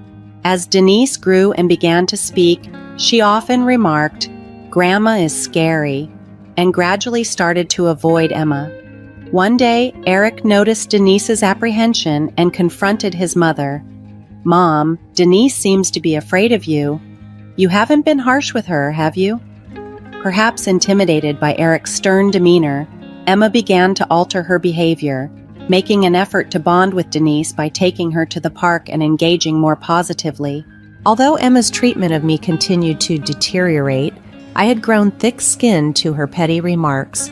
What mattered most was her improved behavior towards Denise. Seeing this change, I decided it was time to return to my full work schedule post-maternity leave and re-enter the workforce fully. Eric and I arranged our work hours so that the in-laws could look after Denise for a few hours each weekday, thus avoiding the need for daycare. Jack, surprisingly, was delighted with this arrangement and spent joyful hours with Denise. Given Jack's involvement, Emma found it difficult to neglect Denise and, albeit reluctantly, started to take proper care of her. One hectic weekend morning, I was suddenly required to work due to an emergency. My abrupt departure caught everyone off guard, and Emma shot me a displeased look as I hurriedly explained the situation. Unfortunately, Eric had also left for work early after swapping shifts with a colleague, and Jack was attending a friend's child's wedding. This left Denise alone with Emma, which was less than ideal given their strained relationship. I quickly called Eric, asking him to come home as soon as he could. I briefly considered finding a drop-in daycare, but the short notice made that option seem unlikely. As I was weighing my options, Emma unexpectedly offered, "I'll take Denise to the shopping mall. You better head off and come back quickly." Denise, overjoyed by the prospect of going out, eagerly tugged at Emma's hand and cheered. Relieved by Emma's initiative, I thanked her profusely and reminded Denise to stay close to her grandmother. I then rushed to work, feeling a bit more at ease. However, my relief turned to the alarm that afternoon when I received a chilling call from the police. "Your daughter is safe with us," the officer informed me. "She was found locked in a car. A passerby helped her. Please come to the shopping mall's office immediately." Trying to maintain my composure, I was at least reassured that Denise was unharmed. I attempted to contact Emma multiple times but received no response.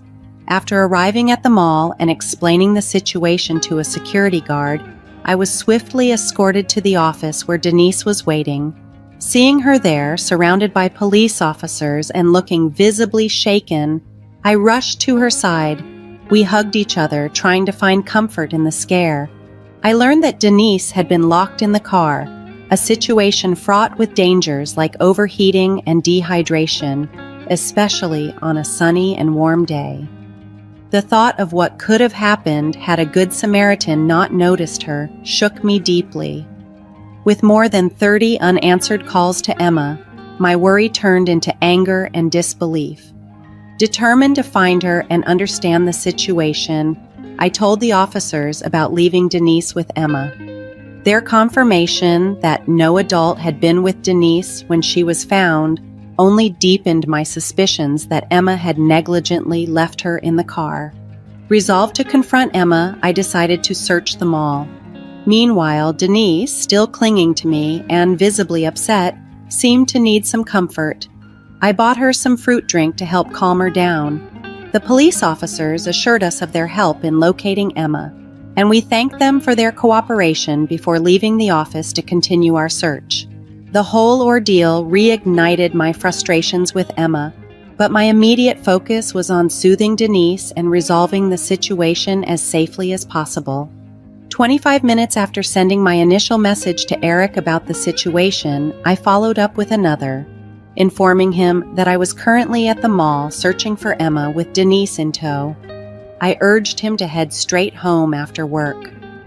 Eric's reply, riddled with typos, signaled his distress. Knowing that showing panic would only unsettle Denise further, I asked him to remain at home for now. To lift Denise's spirits, I bought her favorite fruit drink and some snacks as we continued our search around the mall. Emma, who often used shopping as a reason to get me to drive her, had a habit of deciding impulsively on these outings, expecting me to adjust my schedule to suit her plans. She never offered so much as a thank you, just immersed herself in her shopping while I managed Denise's needs and whims. Her selfishness was infuriating, especially recalling an incident when she had claimed to mall security that I had abandoned her. As we navigated the crowded mall, I couldn't help but replay the morning's stressful events and her previous behaviors in my mind. My frustration boiled over, thinking about how she had left Denise alone in the car. I was scanning the crowd meticulously when Denise suddenly pointed and shouted, "Grandma!" Turning around, I saw Emma walking just behind us. She let out a scream for some reason, then turned and bolted toward the parking lot. I hurried after her, thankful that the weekend crowd slowed her escape. As we reached her car in the parking garage, a shocking sight stopped me. The rear seat window of her car was shattered. "You did this, didn't you?" Emma accused, pushing my shoulder. "I didn't do anything," I retorted, standing my ground. "Who else could it be?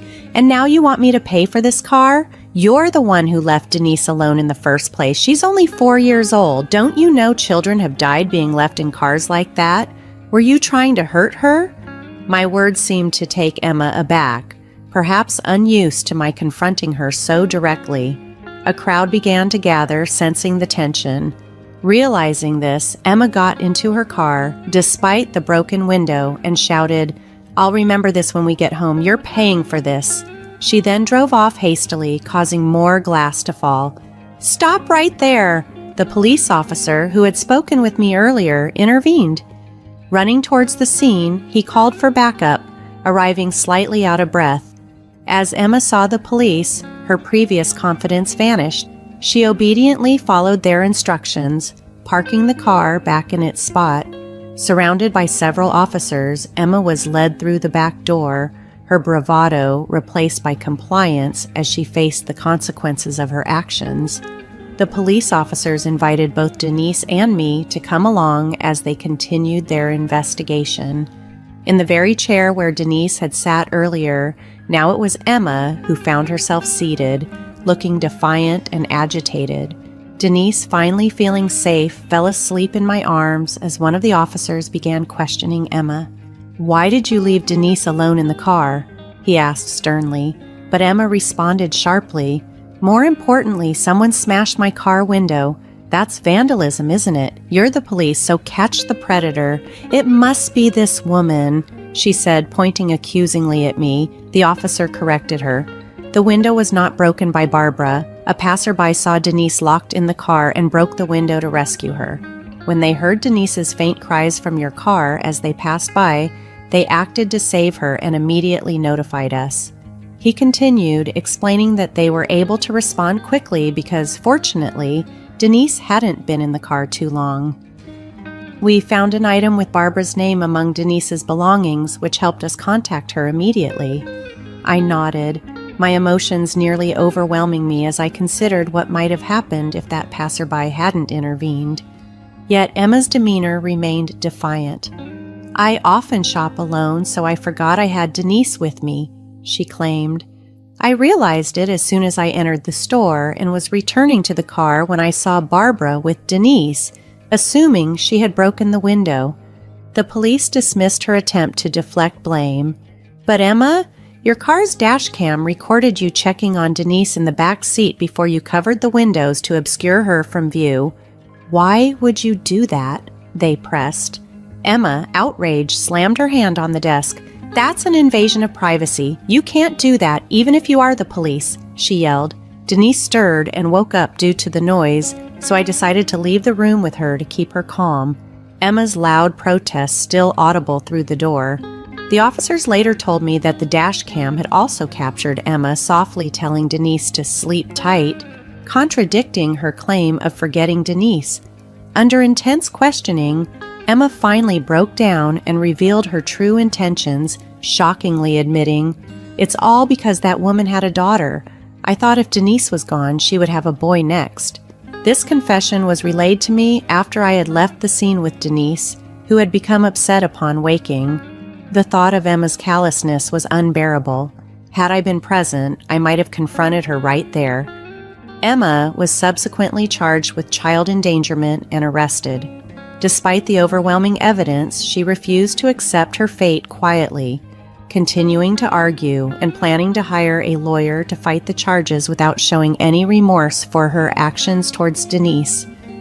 I discussed the situation with Eric, expressing my desire to no longer live with Emma. Fortunately, Eric and Jack supported my decision. Jack, equally appalled by Emma's actions, served her with divorce papers through a lawyer. Eric, furious about the danger Denise had been placed in, declared they would never meet Emma again. Meanwhile, Emma resorted to writing letters to relatives, desperately seeking support. The gravity of Emma's actions had left a deep mark. Not surprisingly, she found no one willing to assist her, facing the likelihood of spending her remaining years in solitude after her release. The whole incident turned into neighborhood gossip, prompting us to consider moving. Jack, ever thoughtful, expressed his remorse for the inconvenience caused and kindly offered his savings to help cover our moving expenses. We sold our home, and Jack chose to live independently near our new location. "From now on, I'll take it easy, thinking of it as a new life," he said, a hint of joy in his expression. About 8 months later, after we had settled into our new life, we learned we were expecting our second child. The relief of being away from the stress associated with Emma seemed to have contributed to our newfound happiness. Ironically, it was a boy, the grandson Emma had always desired. However, unlike Emma, we were committed to loving our children equally. Denise was thrilled about her brother's arrival, often gently rubbing my belly and eagerly anticipating meeting him. As my pregnancy progressed, we made regular visits to Jack's house, maintaining our close bond. Jack always greeted us with a wider smile each time, delighted by Denise's growth. Despite his past with Emma, Jack had his moments of sadness, but we were determined to support each other and build a nurturing family environment. On a different note, in our family planning, I found myself dealing with another challenging family dynamic involving my future mother-in-law, Megan. As I hurried back from an errand to buy beef, Megan impatiently awaited my return. "Hey, how long does it take just to buy some beef?" she chided over the phone. "Sorry, I couldn't find any good beef," I replied, trying to keep the conversation light. "Just come home already. Michael is with you, isn't he?" she pressed, her voice tense. "Going back is a bit impossible, huh? Just come back quickly, whatever it is," she added, clearly flustered. "Megan, you were the one who said not to come back until I bought the beef," I reminded her. "My name is Brenda, a 28-year-old office staff living in Philadelphia, USA, cohabitating with my boyfriend Michael, who is the same age. Michael and I met in college, shared the same club, and have been dating for 4 years. After settling into our careers post-graduation, Michael proposed and we planned to marry this spring. We had discussed visiting our parents for a family meeting before the wedding, but logistical challenges due to the distance meant overnight stays were necessary. Despite my attempts to set a date, Michael skillfully avoided committing, raising my concerns about his reluctance to marry. When I broached the subject, he simply said, "I don't want to see Mom," without elaborating further. I knew Michael had been estranged from his home since college, often spending holidays alone while I visited my family. "I'm not on good terms with Mom. If I go back, I might not return," he would say, hinting at deeper issues. I had never met Megan, but from Michael's descriptions, I harbored a negative image of her.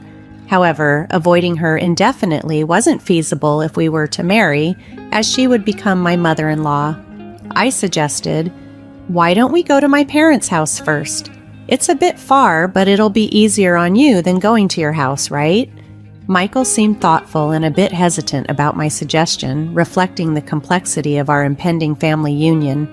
If Michael had expressed reluctance to visit my parents as well, the path to marriage would have seemed insurmountable. But fortunately, he agreed, albeit hesitantly. "Let's do that. My home can wait a bit longer," he said. Feeling relieved, I quickly finalized our plans before Michael could reconsider and inform my parents that we would soon be visiting for a family meeting. When we arrived after a long absence, my parents welcomed us with open arms. Both Michael and I were anxious about the meeting, but my parents showed no signs of it. They treated Michael as if he had always been a part of the family. The meeting itself concluded swiftly, and the conversation soon shifted towards Michael's family. As the topic arose, Michael's demeanor changed, casting a shadow over his features. Sensing his discomfort, I looked at him, trying to gauge his feelings. "Michael doesn't seem to get along with his mother much, does he?" my mother asked, picking up on the tense atmosphere. Seeing the look that passed between us, she added with a note of concern, "I just hope you won't have to face any harassment from her as a daughter-in-law." "It's okay. We're not going to live close by, and it doesn't seem like we'll see each other much," I reassured her. My mom then turned to Michael. "Please make sure to take care of Brenda," she said empathetically. Michael nodded, forcing a smile, though I noticed his hand gripping his phone under the table was trembling. As we discussed various topics, my parents mentioned that we had planned to stay overnight at a nearby hotel. They insisted on inviting us to dinner since we had not included meals in our hotel booking. I happily accepted their invitation. Looking over at Michael, I noticed his expression was tense and strained. "Michael, are you okay with staying for dinner?" I asked, sensing his discomfort. "It's not that I don't want to, but..." His response trailed off, non-committal and distracted. Just then, my phone vibrated with a call from an unknown number. Michael stared intently at the screen as I answered hesitantly. "Hello?" "Ah, Brenda. Michael has always been under your care," came a voice from the speaker. Instantly, Michael's face contorted in disgust, and I realized it was Megan calling. "I've been under Michael's care as well, but that's not what I'm calling about. You're at your parents' house now, aren't you?" she asked, her tone mocking. "How do you know that?" I replied, surprised and looking at Michael, who shrugged, indicating he was unaware of how she knew. "Can you come back soon? Why didn't you come to my house first? Is there something you're hiding?" Megan's laughter rang out mockingly over the phone. "I'll be sure to visit your place soon for greetings," I responded cautiously, choosing my words carefully to avoid further provocation. "Is that all you wanted to talk about? We have plans to dine with my parents tonight." My goodness, planning to feed my child dirty foods? Foods full of additives are not suitable for my child. Bring Michael back home immediately, Megan yelled into the phone, her voice hysterical. Stunned by her forcefulness, I nearly dropped my phone. My parents looked over, concerned by the commotion. It seemed impossible to reason with Megan in her current state. "Please calm down. We will visit you for greetings," I promised unilaterally, though it was clear she wasn't listening and hung up forcefully. Michael sighed heavily, meeting my gaze.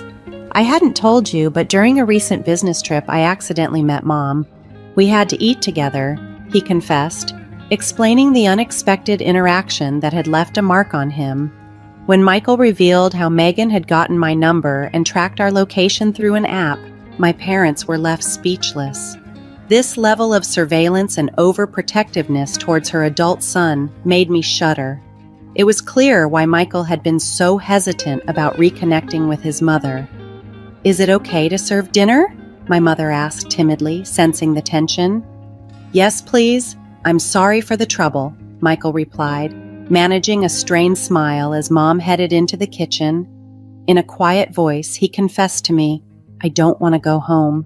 His words were heavy with reluctance, and though I wanted to respect his feelings, we couldn't proceed with marriage without having a family meeting. "We don't have to stay long, but we at least need to have a family meeting," I reassured him, setting a date to visit his family. I braced myself to persuade them to accept our marriage if needed. Dinner at my parents' was thoughtful but filled with Michael's silent apprehension. The conversation was minimal on the flight to his family's home. When I tried to engage him about what gift might please Megan, he consistently claimed not to know. Upon arriving after a long journey of flights and bus rides, Megan was waiting at the entrance, dressed strikingly. Her face brightened at the sight of Michael. "I've missed you, Michael. Have you been well? Not catching a cold, I hope?" She fussed over him, seemingly oblivious to my presence until I spoke up. "You must be Brenda. Quite plain, aren't you?" "That skirt is also in poor taste," Megan remarked, critically eyeing the chic skirt I had carefully chosen. She dismissively tugged at my blouse, critiquing it harshly. The gift I brought was disdainfully thrown into the trash as soon as we entered the living room, which Michael retrieved with a grimace. "I'm sorry, but we don't have the habit of eating such cheap stuff here," he murmured as he was about to open the gift. I quickly stopped him, fearing another outburst about additives.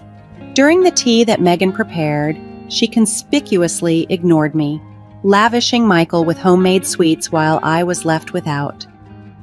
Michael remained silent throughout, barely touching the snacks. I took it upon myself to initiate a formal family meeting, which prompted Michael to engage minimally with Megan.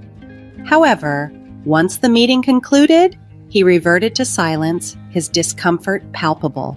"How about ribeye for dinner? Michael's favorite, right? You'll stay for dinner, won't you?" Megan pressed, despite our plans to leave before dinner. Caught off guard, we awkwardly agreed. For the first time, Megan addressed me without sarcasm. That being the case, could you go buy some beef? I only feed Michael the finest, so make sure you order correctly. I'll teach you how to make dishes that Michael will like. After all, he probably can't stand to eat what you cook, she remarked cheerfully. Despite her claim, Michael had never left any meal I cooked untouched during our cohabitation, a fact that contradicted her insinuations and highlighted her continued efforts to undermine me. This trip was revealing more than I had anticipated, and I was beginning to understand the depth of Megan's manipulative tendencies. As Megan sent me out the door with the directive to not return without the beef, I didn't feel defeated. Rather, a sense of resolve settled over me. Although I was concerned for Michael, his recent show of defiance gave me confidence that he could handle Megan on his own. Without a backward glance, I began walking towards the city center. Suddenly, I heard my name called out. Turning around, I saw Michael jogging toward me. He was out of breath when he finally reached me. "Are you okay?" he asked, catching his breath. "Yeah," I replied. "If they're going to insult you, I'm not going back." I stormed out. Michael seemed puzzled for a moment. "What about the beef?" he inquired. I shook my head. "I haven't bought it yet, and we don't need to. We're not going back there," I stated firmly. Though our original plan was to go sightseeing after the family meeting, the unexpected turn of events meant our sightseeing started earlier than planned. "Megan must be waiting for me to buy the beef and return with you, but we're not going back," I muttered to myself, deciding instead to take a leisurely tour of Michael's hometown. As we strolled through places like the park Michael used to visit in elementary school, my mobile phone buzzed incessantly with calls, all from Megan. Eventually, fed up, I answered the phone reluctantly. "Hey, how long does it take just to buy some beef?" Megan's voice was as demanding as expected. "Sorry, I couldn't find any good beef, not any. Just come back already." "Michael is with you, isn't he?" I replied, keeping my tone light yet detached. "Coming back is a bit impossible, huh?" "Just come back quickly, whatever it is," she insisted, her voice growing flustered. "No, it's impossible," I stated calmly. "Megan, you were the one who said not to come back until I bought the beef," I reminded her, referencing her directive to not step on their property until I had fulfilled her condition. "I'm just following your order, Megan. Don't you think I'm being a good daughter-in-law?" I challenged. Megan was momentarily at a loss for words. "Take that back. Come back right now," she demanded, her tone sharp. As I hesitated on how to respond, the phone was suddenly taken from my hand. Michael, who had apparently grabbed it, spoke assertively into the receiver. "Like I said before, if you insult Brenda, we're not coming back," he declared, his voice firm.